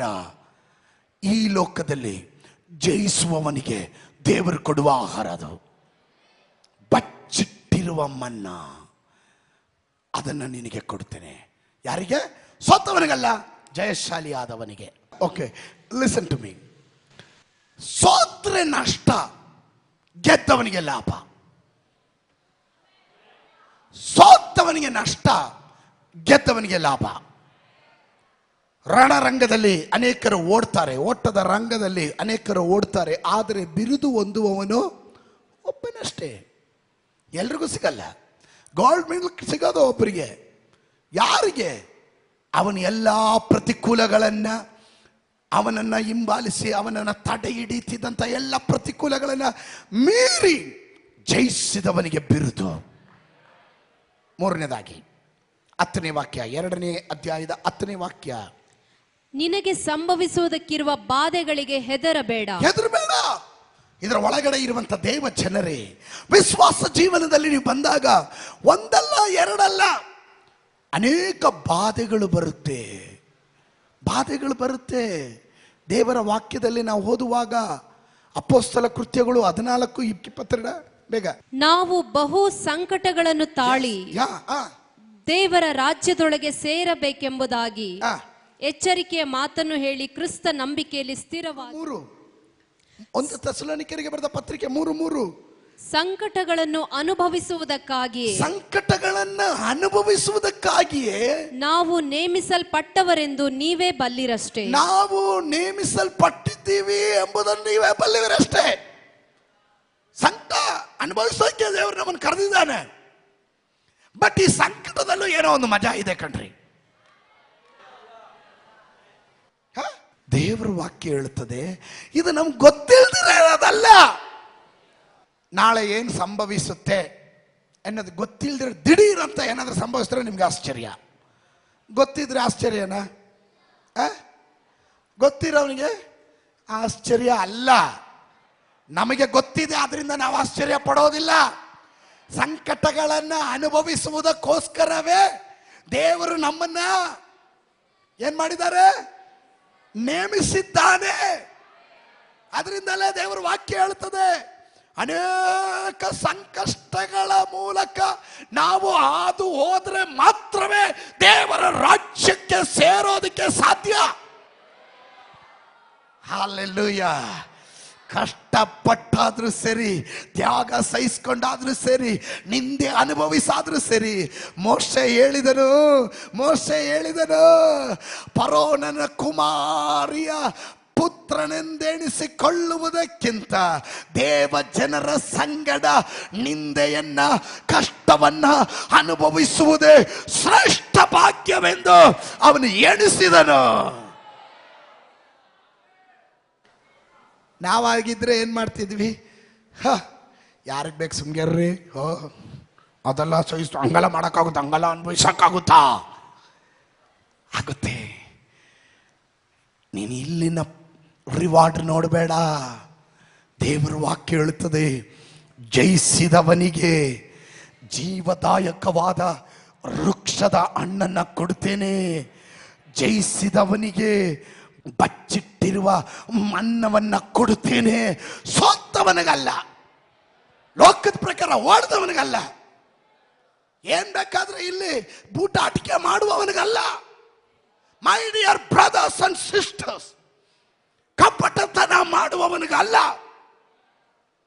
ಭಕ್ತಿಯ ವೈರಾಗ್ಯ ಬಿಡದೆ ಸ್ತೋತ್ರ ದೇವ ನಾಮದ ಮಹಿಮೆಗೋಸ್ಕರ ಯಾವ ತ್ಯಾಗ ಬೇಕಾದ್ರೆ, ಆರಂಭದಲ್ಲಿ ಓದಿದಂತ ವಾಕ್ಯದಲ್ಲಿ ಅವರು ಪ್ರಾಣವನ್ನ ಪ್ರೀತಿಸದೆ, ತಮ್ಮ ಪ್ರಾಣವನ್ನ ಪ್ರೀತಿಸದೆ ಅದನ್ನ ತೊರೆಯೋದಕ್ಕೂ ಆ ಪ್ರಾಣವನ್ನ ಕೊಡೋದಕ್ಕೂ ಅವರಿಗೆ ಹೆದರಿಕೆ ಇರಲಿಲ್ಲ. Amen. Some people they think Christian life, ಅಯ್ಯೋ ಆ ಚರ್ಚ್ಗೆ ಹೋದ್ರೆ ಒಳ್ಳೇದಾಗ್ಬಿಡುತ್ತೆ. ಸತ್ಯವಾಗ್ಲೂ ನಿಮ್ಗೆ ಒಳ್ಳೇದಾಗುತ್ತೆ, ಇಲ್ಲ ಅನ್ನೋದ್ರಲ್ಲಿ ಯಾವ ಸಂಶಯನೇ ಇಲ್ಲ. ಇಲ್ಲ ಅನ್ನೋದು ಬರೋದೇ ಇಲ್ಲ ಅಲ್ಲಿ, ಇಲ್ವೇ ಇಲ್ಲ ಅಲ್ಲಿ. Praise God. ನಿಮ್ಗೆ ಒಳ್ಳೇದಾಗೋದಕ್ಕೋಸ್ಕರನೇ ದೇವರು ಇಲ್ಲಿ ಕರ್ಕೊಂಬಂದಿರೋದು. ಒಳ್ಳೇದಾಗುವಾಗ ನೀವು ಅರ್ಥ ಮಾಡ್ಕೊಳ್ಬೇಕಾದ ಕೆಲವು ಗುಟ್ಟುಗಳಿದೆ, ಸಂಕಷ್ಟಗಳನ್ನು ನೀವು ಹಾದು ಹೋಗ್ತಾ ಇರಬೇಕು. ನಮ್ಮ ಊರ ಕಡೆ ಹೋದರೆ, ಮಂಗಳೂರು ಕಡೆನೂ ನೋಡಿದ್ದೀನಿ, ಕೇರಳ ಕಡೆ ನೋಡಿದ್ರೆ, ನಮ್ಮ ಇಲ್ಲಿ ಬ್ಯಾಂಗ್ಳೂರು ಕಡೆ ಇರೋಂಥ ತೆಂಗಿನ ಮರ ಎಲ್ಲ ಹಿಂಗೆ ಉದ್ದಕ್ಕೆ ಹಿಂಗೋಗಿರುತ್ತೆ, ಹಿಂಗೆ ಉದ್ದಕ್ಕೆ ಹೋಗಿರುತ್ತೆ ಸ್ತೋತ್ರ. ನಮ್ಮೂರ ಕಡೆ ಎಲ್ಲ ಅದು ಹಿಂಗೆ ಬಗ್ಗಿ ಹಂಗೋಗಿರುತ್ತೆ, ಹಿಂಗೆಲ್ಲ ಬಕ್ಕೊಂಡೋಗಿರುತ್ತೆ ಸ್ತೋತ್ರ.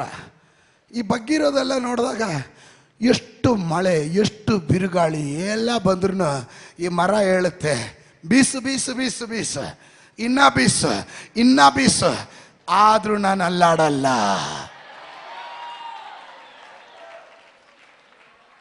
ಈ ಮರದ ಪ್ರತ್ಯೇಕತೆ ಏನು ಅಂತ ಯೋಚನೆ ಮಾಡಿದೆ.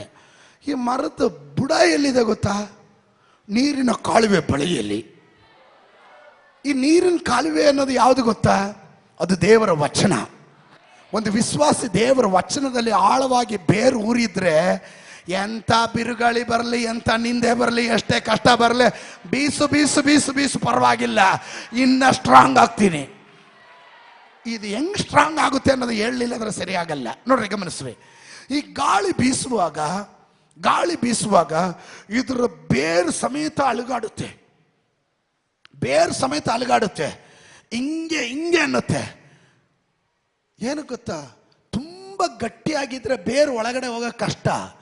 ಈ ಪ್ರತಿಕೂಲದ ಗಾಳಿ ಹೊಡೆಯುವಾಗ, ಈ ಅಲ್ಲಾಡುವಾಗ ಅಲ್ಲೆಲ್ಲ ಸಡಿಲಾಗುತ್ತೆ, ಜಾಗ ಸಡಿಲಾಗುತ್ತೆ, ಅವಾಗ ಬೇರು ಇನ್ನೂ ಆಳಕ್ಕೆ ಹೋಗ್ತಾ ಇರುತ್ತೆ.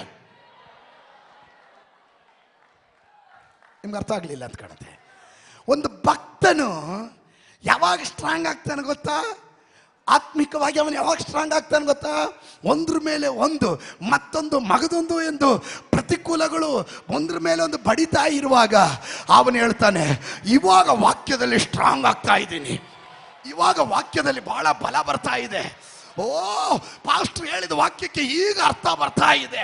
ಯಾವಾಗ ನಿನ್ ಕಷ್ಟದಲ್ಲಿ ಹಾದು ಹೋಗುವಾಗ, ಹೀಗೆ ಮುಂದೆ ಹೋದಾಗ ಒಂದು ದಿನ ರಾಜಾದಿ ರಾಜನಾದ ನಮ್ಮಪ್ಪನ ಕೈಯಿಂದ, ಯೇಸು ಅಪ್ಪನ ಕೈಯಿಂದ ನಿಮಗೊಂದು ರಿವಾರ್ಡ್ ಸಿಗುವಂತದಾಗಿರುತ್ತೆ.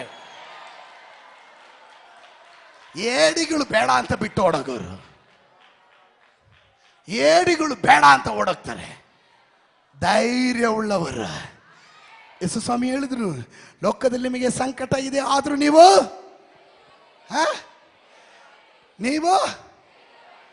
ಧೈರ್ಯವಾಗಿರ್ರಿ. ಪಕ್ಕದಲ್ಲಿ ಇರೋರಿಗೆ ಕೇಳ್ರಿ, ಧೈರ್ಯ ಇದೆಯಾ ಕೇಳ್ರಿ. ಯಾರಿಗೆ ಜಯಮಾಲೆ? ಸೋತವರಿಗಲ್ಲ.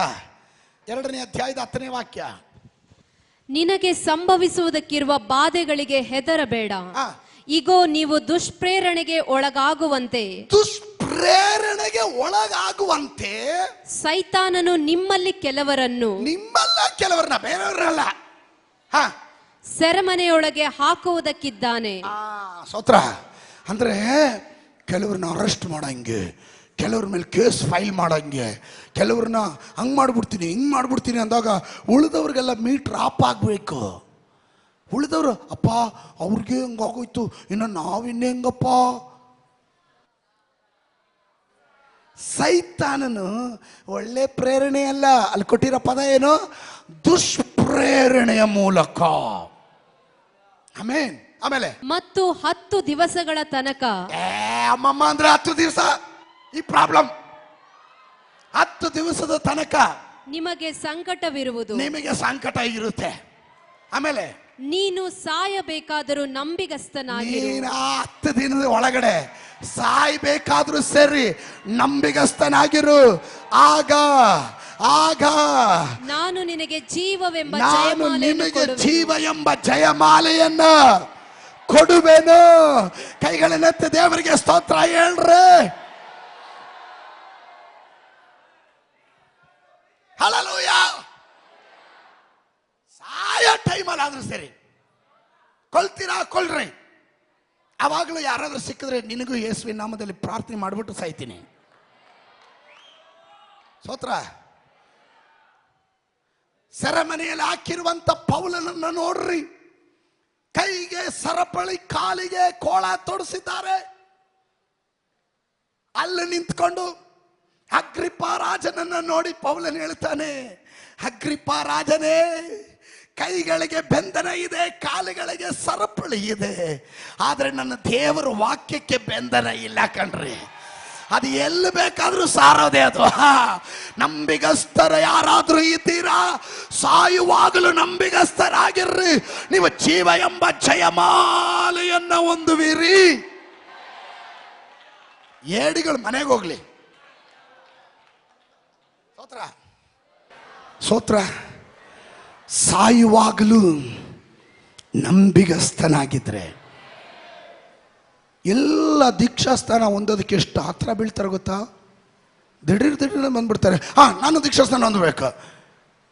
ದೀಕ್ಷಾಸ್ನಾನ ಒಂದೋ ರಭಸದಲ್ಲಿ ಇವರು ನಾವು ಏನು ಹೇಳ್ತೀವಿ ಅವ್ರಿಗೆ ಗೊತ್ತಾಗಲ್ಲ. ಆವಾಗ ಸಹೋದರನೇ, ಕರ್ತನಾದ ಯೇಸು ಕ್ರಿಸ್ತನು ನಿಮ್ಮ ರಕ್ಷಕನು, ದೇವರು ನಿಮ್ಮ ಒಡೆಯನು ಎಂದು ನಂಬುತ್ತೀರಾ?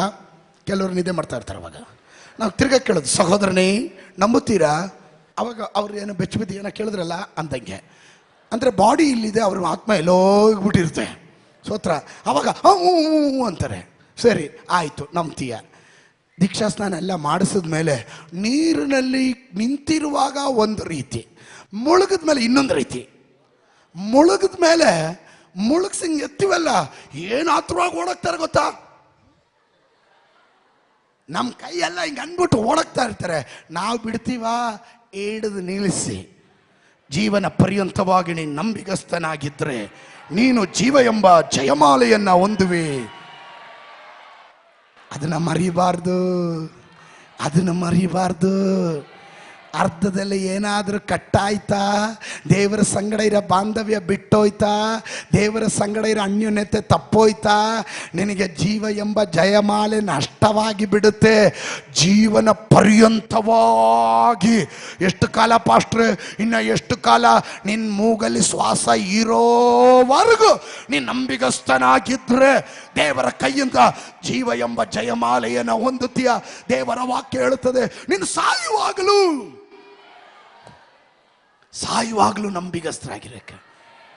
ಪಕ್ಕದಲ್ಲಿ ಇರೋರು ಕೈ ಕೊಟ್ಟು ಹೇಳ್ರಿ, ಸಾಯುವಾಗಲೂ ನಂಬಿಗಸ್ತರಾಗಿರ್ಬೇಕು. ಸಾಯೋ ಟೈಮಲ್ಲಿ ನಂಬಿಗಸ್ತರಲ್ಲ. ಇದು ಎರಡಕ್ಕೂ ಅರ್ಥ ವ್ಯತ್ಯಾಸ ಇದೆ. ಕೆಲವರು ಸಾಯೋ ಟೈಮಲ್ಲಿ ನಂಬಿಗಸ್ತರಾಗಕ್ಕೆ ನೋಡ್ತಾರೆ. No no no no no ಜೀವನ ಪರ್ಯಂತವಾಗಿ ಸಾಯುವಾಗಲೂ ಅದು ಇಂಪಾರ್ಟೆಂಟ್.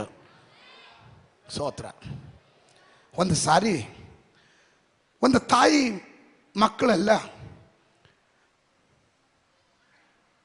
ಯಾವಾಗಲೂ ಪ್ರಾರ್ಥನೆ ಮಾಡೋರು. ಗಂಡನಿಗೆ ಅಷ್ಟು ನಂಬಿಕೆ ಇಲ್ಲ, ಅಂದರೂ ಅಡ್ಡಿ ಮಾಡ್ತಾ ಇರಲಿಲ್ಲ. ಇವ್ನು ಪ್ರಾರ್ಥನೆ ಮಾಡುವಾಗ ಹೆಂಡತಿ ಪ್ರಾರ್ಥನೆ ಮಾಡ್ತಾಳೆ, ಮಕ್ಕಳು ಪ್ರಾರ್ಥನೆ ಮಾಡುವಾಗ, ಕರ್ತನೇ ನಿನ್ನ ಬರೋಣದಲ್ಲಿ ನಮ್ಮನ್ನು ಕರ್ಕೊಂಡೋಗುವಪ್ಪ, ನಮ್ಮನ್ನು ಕೈ ಬಿಡಬಾರ್ದಪ್ಪ ಅಂತೆಲ್ಲ ಹೇಳ್ತಾ ಇದ್ರು. ಸ್ತೋತ್ರ. ಒಂದು ದಿನ ಇವರು ಯಾವಾಗಲೂ ಕರ್ಕೊಂಡೋಗು ಅಂತ ಪ್ರಾರ್ಥನೆ ಮಾಡ್ತಾಯಿದ್ರು. ಒಂದಿನ ಈತ ಹೋಗಿ ಪಾಸ್ಟ್ರ್ ಹತ್ರ ಕೇಳಿದೆ, ಏನು ನಮ್ಮ ಹೆಂಡತಿ ಎಲ್ಲೋ ನನ್ನನ್ನು ಬಿಟ್ಟು ಮನೆ ಬಿಟ್ಟು ಓಡೋಗೋಕ್ಕೇನೋ ಪ್ಲ್ಯಾನ್ ಮಾಡ್ತಾ ಇದ್ದಾಳಾ ಅಂತ. ಯಾರ ಹತ್ರನೂ ಮಾತಾಡ್ತಾ ಇರ್ತಾಳೆ, ನನ್ನನ್ನು ಬಿಡಬೇಡ, ನಾನು ಕರ್ಕೊಂಡೋಗ್ಬಿಡು ಅಂತ. ಸ್ತೋತ್ರ. ಆಮೇಲೆ ಪಾಸ್ಟ್ರ್ ಹೇಳಿದ್ರು, ಅದು ಹಂಗಲ್ಲ, ಹಿಂಗೆ ಯೇಸುಸ್ವಾಮಿ ಬರೋಣದಲ್ಲಿ ಕೈ ಬಿಡಲ್ಪಡಬಾರ್ದು, ಕರ್ಕೊಂಡೋಗ್ಬೇಕು, ಅದಕ್ಕೋಸ್ಕರ ಪ್ರಾರ್ಥನೆ ಮಾಡೋದು ಅಂತ ಹೇಳಿದೆ. ಆಮೇಲೆ ಪಾಸ್ಟ್ರ್ ಹೇಳಿದ್ರು, ನೀವು ಅದಕ್ಕೆ ಸಿದ್ಧರಾಗಬೇಕು. ಓಹ್ ಪಾಸ್ಟ್ರೇ, ನನಗಂತೂ ಗ್ಯಾರಂಟಿ, ನನ್ನ ಹೆಂಡತಿ ಹೋಗ್ತಾಳೆ. ಯೇಸುಸ್ವಾಮಿ ಕಣ್ಣು ರೆಪ್ಪೆ ಮಿಟಿಕಿಸುವುದರೊಳಗಾಗಿ ಬಂದಾಗ ನನ್ನ ಹೆಂಡತಿ ಅಂತೂ ಹೋಗ್ತಾಳೆ. ನನ್ನ ಹೆಂಡತಿ ಹೋಗೋ ಟೈಮಲ್ಲಿ ನಾನು ಎಗರು ಕಾಲು ಹಿಡ್ಕೊಂಡ್ಬಿಡ್ತೀನಿ, ಅವಳ ಜೊತೆ ನಾನು ಹೋಗ್ತೀನಿ. ಅವಳಂತೂ ಓದಿಯಲ್ಲ. ಆದರೆ ಸದ್ಯಕ್ಕೆ ಮಾತ್ರ ನಾನು ನಿಮ್ಮ ಥರ ಪ್ರಾರ್ಥನೆಗೆಲ್ಲ ನಾನು ಬರೋದಿಲ್ಲ ಅಂದ. ಸ್ತೋತ್ರ. ಎಲ್ಲ ದಡ್ಡ, ನಿನ್ನ ಈ ಕುತಂತ್ರ ಬುದ್ಧಿ ಗೊತ್ತಿದ್ದೆ ಯೇಸುಸ್ವಾಮಿ ತನ್ನ ಮೊದಲನೇ ಬರೋಣ ಪ್ರವಾದಿಗಳು ಸಾರಿ ಹೇಳಿದ್ರು. ಎರಡನೇ ಬರೋಣ ತಂದೆಗಲ್ಲದೆ ದೇವದೂತರಿಗೂ ಗೊತ್ತಿಲ್ಲ, ಮನುಷ್ಯರಿಗೆ ಯಾರಿಗೂ ಗೊತ್ತಿಲ್ಲ, ಯಾವ ಪಾಸ್ಟ್ರಿಗೂ ಗೊತ್ತಿಲ್ಲ. ಪ್ರಸಂಗ ಮಾಡ್ತಾ ಇರುವಾಗ ಮೈಕ್ ಮಾತ್ರ ಇಲ್ಲಿದ್ದು ನನ್ನ ಕಾಣದೆ ಹೋದ್ರೆ, ಇಲ್ಲಿ ಎಂಟಿ ಚೇರ್ಗಳನ್ನು ಕಾಣ್ತಾ ಇದ್ರೆ ಜೋಡಿಸ್ಬಿಟ್ಟು ಮನೆಗೆ ಹೋಗ್ರಿ, ನಾವಿಲ್ಲಿರಲ್ಲ, ನಾವು ಪರಲೋಕದಲ್ಲಿ ಇರ್ತೀವಿ. ಅವನ ಬರೋಣ ಯಾವ ಗಳಿಗೆಯಲ್ಲಿ ಬೇಕಾದ್ರೂ ಆಗಬಹುದು, ಸಿದ್ಧರಾಗಿರ್ಬೇಕು ನಾವುಗಳು. ಜೀವನ ಪರ್ಯಂತವಾಗಿ ನಂಬಿಗಸ್ತರಾಗಿದ್ರೆ ನೀವು ಜೀವ ಎಂಬ ಜಯಮಾಲೆಯನ್ನ ಹೊಂದುವಿರಿ. ಯಾರ ಕಡೆಯಿಂದ? ಜಯಿಸಿದವನ ಕೈಯಿಂದ. Miss universe, mister universe, miss world ಈ ವರ್ಷ ಗೆದ್ದುಬಿಟ್ರು. ನೆಕ್ಸ್ಟ್ ವರ್ಷ ಇನ್ನೊಂದು ಯಾವುದೋ ಹುಡುಗಿ ಗೆದ್ದುಬಿಟ್ಲು. ಆವಾಗ ಜಯಶಾಲಿ ಆದವರಿಗೆ ಯಾರು ಗೊತ್ತಾ ಕಿರೀಟ ಇಡೋದು? ಕಳೆದ ವರ್ಷ ಯಾರು ಗೆದ್ದಿರ್ತಾರೋ ಅವ್ರು ತಗೊಂಬಂದು ಈ ವರ್ಷದ ವಿನ್ನರ್ಗೆ ಕಿರೀಟ ಇಡ್ತಾರೆ. ಅದರ ಅರ್ಥ, ನಾನು ಜಯಿಸಿದೆ, ನೀನು ಜಯಿಸಿದೆ, ನಾನು ಮೊದಲು ಜಯಿಸಿದೆ, ಈಗ ನೀನು ಜಯಿಸಿದ್ದೀಯ. ಸಂತೋಷವಾಗಿ ಕಿರೀಟ ಇಡ್ತಾ ಇದ್ದೀನಿ. ಇದರ ಒಳಗಡೆ ಇರುವ ದೇವ ಮಕ್ಕಳೇ, ಯೇಸು ಸ್ವಾಮಿ ನನಗೋಸ್ಕರ ನಿನಗೋಸ್ಕರ ಈ ಲೋಕದಲ್ಲಿ ತನ್ನ ರಕ್ತ ಸುರಿಸಿ ಅವನು ಜಯಶಾಲಿ ಆಗಿರೋದ್ರಿಂದ ಆ ಜಯಶಾಲಿಯ ಕೈಯಿಂದ ನಮಗೊಂದು ಜಯಮಾಲೆ ದೊರಕಬೇಕಾ? ಸಾಯುವಾಗಲೂ ನಂಬಿಗಸ್ತರಾಗಿರಬೇಕು. Hallelujah, amen. ಈ ಲೋಕದಲ್ಲಿ ಕೀರ್ತನೆಕಾರನು ಒಮ್ಮೆ ಹೇಳ್ತಾನೆ, ಯೆಹೋವನೇ ರಕ್ಷಿಸು, ಭಕ್ತರು ಮುಗಿದು ಹೋಗಿದ್ದಾರೆ, ಜನರ ಒಳಗಡೆ ನಂಬಿಗಸ್ತರು ಕಾಣೆ ಆಗಿದ್ದಾರೆ, ಮುಗಿದು ಹೋಗಿದ್ದಾರೆ. ಸ್ತೋತ್ರ. ಹೇಳದೆ ಇದ್ದಾಗ ನನಗೆ ಅರ್ಥ ಆಯಿತು. ಪಾಸ್ಟರ್ಗೆ ಈ ವಿಷಯ ಹೆಂಗ್ ಗೊತ್ತಾಯ್ತು ಅಂತ ಭಕ್ತನು ಹೇಳ್ತಾ ಇದ್ದಾನೆ. ಈ ಲೋಕದಲ್ಲಿ ಬದುಕಬೇಕಾದ್ರೆ ನೀನು ನನ್ನನ್ನು ರಕ್ಷಿಸು. ಈ ಲೋಕದಲ್ಲಿ ಎಲ್ಲ ಭಕ್ತಿಯ ವೇಷ ಇಟ್ಟಿದ್ದಾರೆ, ನಟನೆ ಮಾಡ್ತಿದ್ದಾರೆ, ನಿಜವಾದ ಭಕ್ತರು ಕಾಣ್ತಾ ಇಲ್ಲ. ನಂಬಿಗಸ್ತರು ಅಂತ ಹೇಳ್ತಾರೆ, ನಂಬಿಗಸ್ತತನ ಇಲ್ಲ. ರಕ್ಷಿಸು. ಇವತ್ತು ದೇವ ಜನರೇ, ನಾವು ನಂಬಿಗಸ್ತರಾಗಿರಬೇಕು. ಯಾವಾಗ? ಸಾಯುವಾಗಲೂ ಜೀವನ ಪರ್ಯಂತವಾಗಿ ನಂಬಿಗಸ್ತರಾಗಿದ್ರೆ ಜೀವ ಎಂಬ ಜಯಮಾಲೆಯನ್ನ ಜಯಿಸಿದ ವೀರನಾದ ಯೇಸುವಿನ ಕೈಯಿಂದ ನಾವು ಪಡೀಲಿಕ್ಕೆ ಸಾಧ್ಯ. ಯಾಕೋಬನ ಪತ್ರಿಕೆ 1:12 ಹೇಳುತ್ತದೆ, ಕಷ್ಟವನ್ನ ಸಹಿಸಿಕೊಳ್ಳುವವನು ಧನ್ಯನು, ಅವನು ಪರಿಶೋಧಿತನಾದ ಮೇಲೆ ಜೀವ ಎಂಬ ಜಯಮಾಲೆಯನ್ನ ಹೊಂದುವನು. ಕಷ್ಟವನ್ನ ಸಹಿಸಿಕೊಳ್ಳುವವನು ಧನ್ಯನು, ಪ್ರತಿಕೂಲಗಳನ್ನು ಸಹಿಸಿಕೊಳ್ಳುವವನು ಧನ್ಯನು. ಯೇಸುವಿನ ನಾಮದ ನಿಮಿತ್ತ ಚಡಿ ಏಟುಗಳನ್ನು ಹೊಂದುವವನು ಧನ್ಯನು. ನಿಂದೆ ಅಪಮಾನಗಳನ್ನು ಸಹಿಸಿಕೊಳ್ಳುವವನು ಧನ್ಯನು. ಅಲ್ಪ ಕಾಲದ ಕಷ್ಟ, 10 ದಿವಸದ ಪ್ರಯಾಸ, ಈ ಲೋಕದ 10 ದಿವಸದ ಪ್ರಯಾಸ, ಇದು ಮುಗಿದ ಮೇಲೆ ಅವನಿಗೊಂದು ಗೊತ್ತು, ನನಗೊಂದು ಜಯಮಾಲೆ ದೇವರಿಟ್ಟಿದ್ದಾನೆ. ನನ್ನ ನೋಟ ಈ ಲೋಕದ ಸಂಪತ್ತಲ್ಲ, ಐಶ್ವರ್ಯವಲ್ಲ, ಸ್ಥಾನಮಾನ ಅಲ್ಲ. ನನ್ನ ನೋಟ ನನ್ನ ಯಜಮಾನನ ಕೈಯಿಂದ ಆ ಜಯಮಾಲೆಯನ್ನ ಸ್ವೀಕರಿಸಬೇಕು. ಎಷ್ಟು ಜನರಿಗೆ ಆ ಭಾರ ಇದೆ? ಎಷ್ಟು ಜನರಿಗೆ ಅಂತ ಒಂದು ಆತ್ಮ ಭಾರ ಇದೆ? ಕೈಗಳನ್ನೆತ್ತಿ ದೇವರಿಗೆ ಸ್ತೋತ್ರ ಹೇಳ್ತೀರಾ?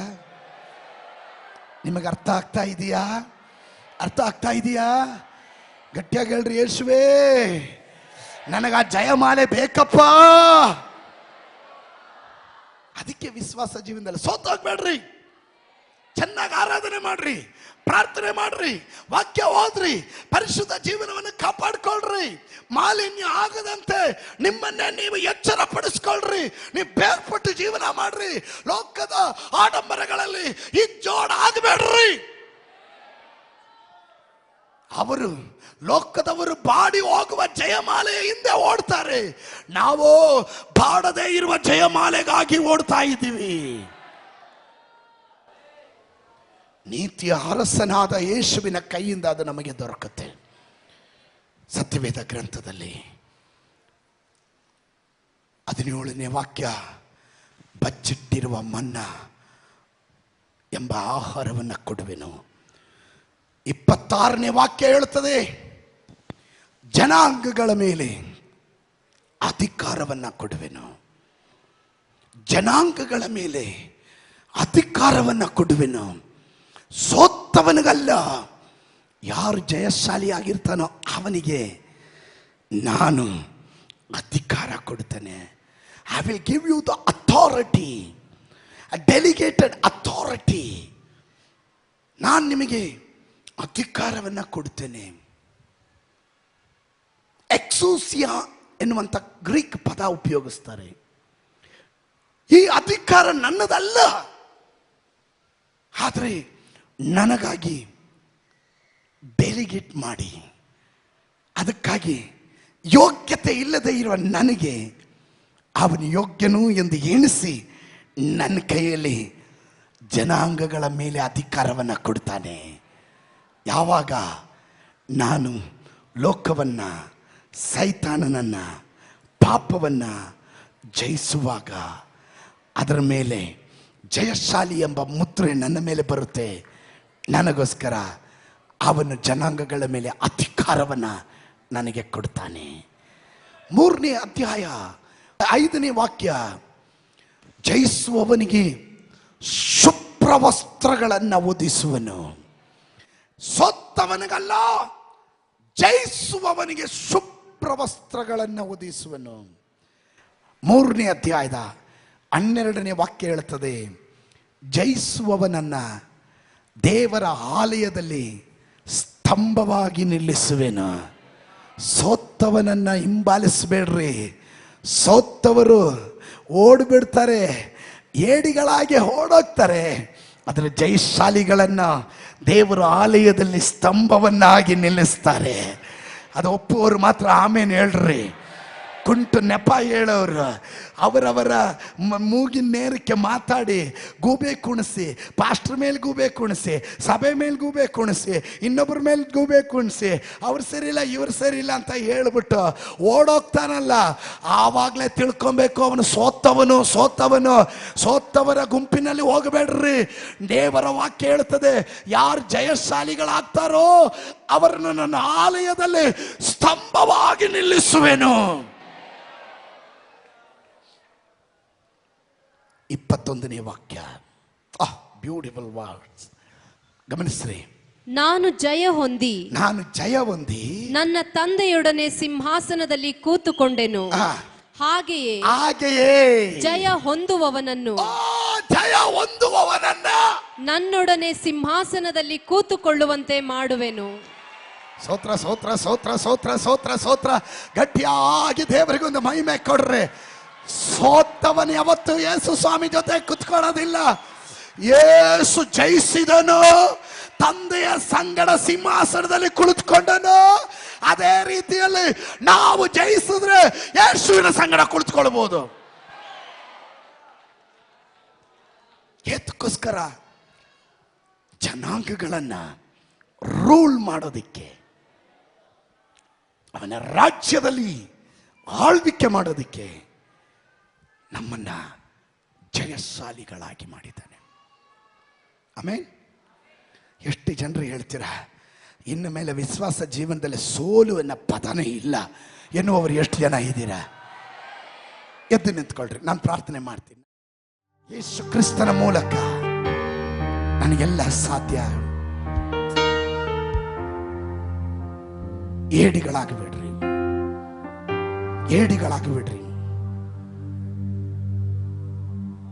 ಸಂದರ್ಭ ಸನ್ನಿವೇಶ ನಿಮ್ಮನ್ನ ಏಡಿಗಳನ್ನಾಗಿ ಮಾಡೋದಕ್ಕೆ ಪ್ರಯತ್ನ ಮಾಡುತ್ತೆ.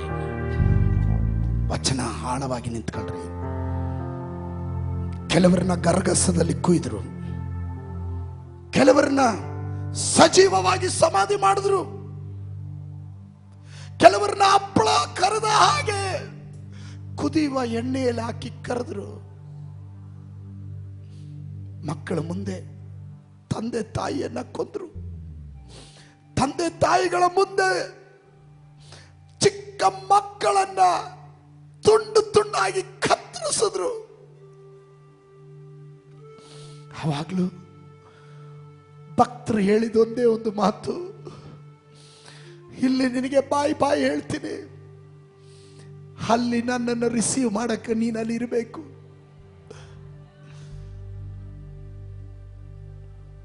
ಹೇಡಿಗಳು ಓಡೋಗ್ತಾರೆ. ಲೌಕಿಕ ಚಿಂತೆ ಇರುವವರು ಕ್ರಿಸ್ತನ ಪ್ರೀತಿಯನ್ನ ತೊರೆದು ಹೋಗ್ತಾರೆ. ಯೇಸುವಿನ ಪ್ರೀತಿ ನಿನ್ನಲ್ಲಿ ಆಳವಾಗಿ ಬೇರೂರಿರೋದಾದ್ರೆ ನನ್ನನ್ನು ಈ ಪ್ರೀತಿಯಿಂದ ಆಗಲಿಸುವವರು ಯಾರು?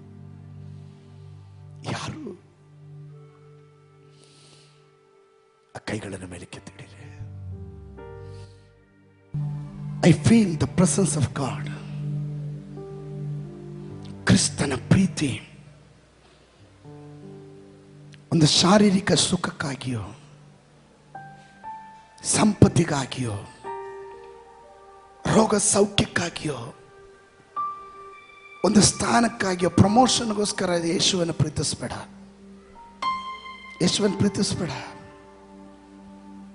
ನಿನಗೆ ನಿಜವಾಗಿ ಈ ಯೇಸು ನಿನಗಾಗಿ ರಕ್ತ ಸುರಿಸಿದನು ಎಂಬ ನಂಬಿಕೆ ಇರೋದಾದ್ರೆ, ಯೇಸುವಿಗಾಗಿ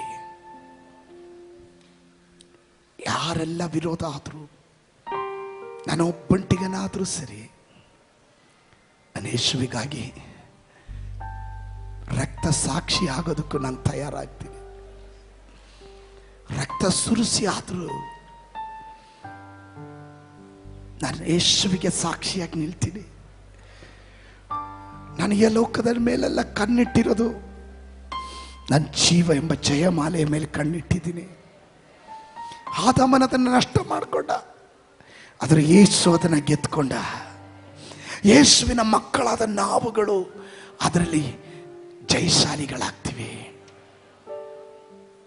ಪರಿಶುದ್ಧನೇ, ನಿತ್ಯನಾದ ತಂದೆಯೇ, ನಿನ್ನ ಆಲೋಚನೆ ನಿನ್ನ ಜನರಿಗೆ ಅದರ ಮರ್ಮಗಳೊಂದಿಗೆ ಹೇಳಿದೆ ಅಪ್ಪ. Thank you. ಇನ್ನು ಹೆಚ್ಚಾಗಿ ನಿನ್ನನ್ನು ಪ್ರೀತಿಸೋ ಆಸೆ ನಮ್ಮಲ್ಲಿ ನೀನು ಹುಟ್ಟಿಸ್ದೆ. Thank you. ಈ ಲೋಕದಲ್ಲಿ ನಮಗೆಲ್ಲ ನಷ್ಟವಾದರೂ ನಮ್ಮ ಜೀವನದಲ್ಲಿ ಜೀವ ಎಂಬ ಜಯಮಾಲೆ ನಷ್ಟವಾಗಬಾರದು. ಜೀವ ಎಂಬ ಜಯಮಾಲೆ ನಮಗೆ ನಷ್ಟವಾಗಬಾರದು. ಅದಕ್ಕಾಗಿ ನಮ್ಮನ್ನು ಸಿದ್ಧ ಮಾಡು, ನಮ್ಮ ಜನರನ್ನು ಸಿದ್ಧ ಮಾಡು, ಇವರನ್ನ ಆಶೀರ್ವದಿಸು.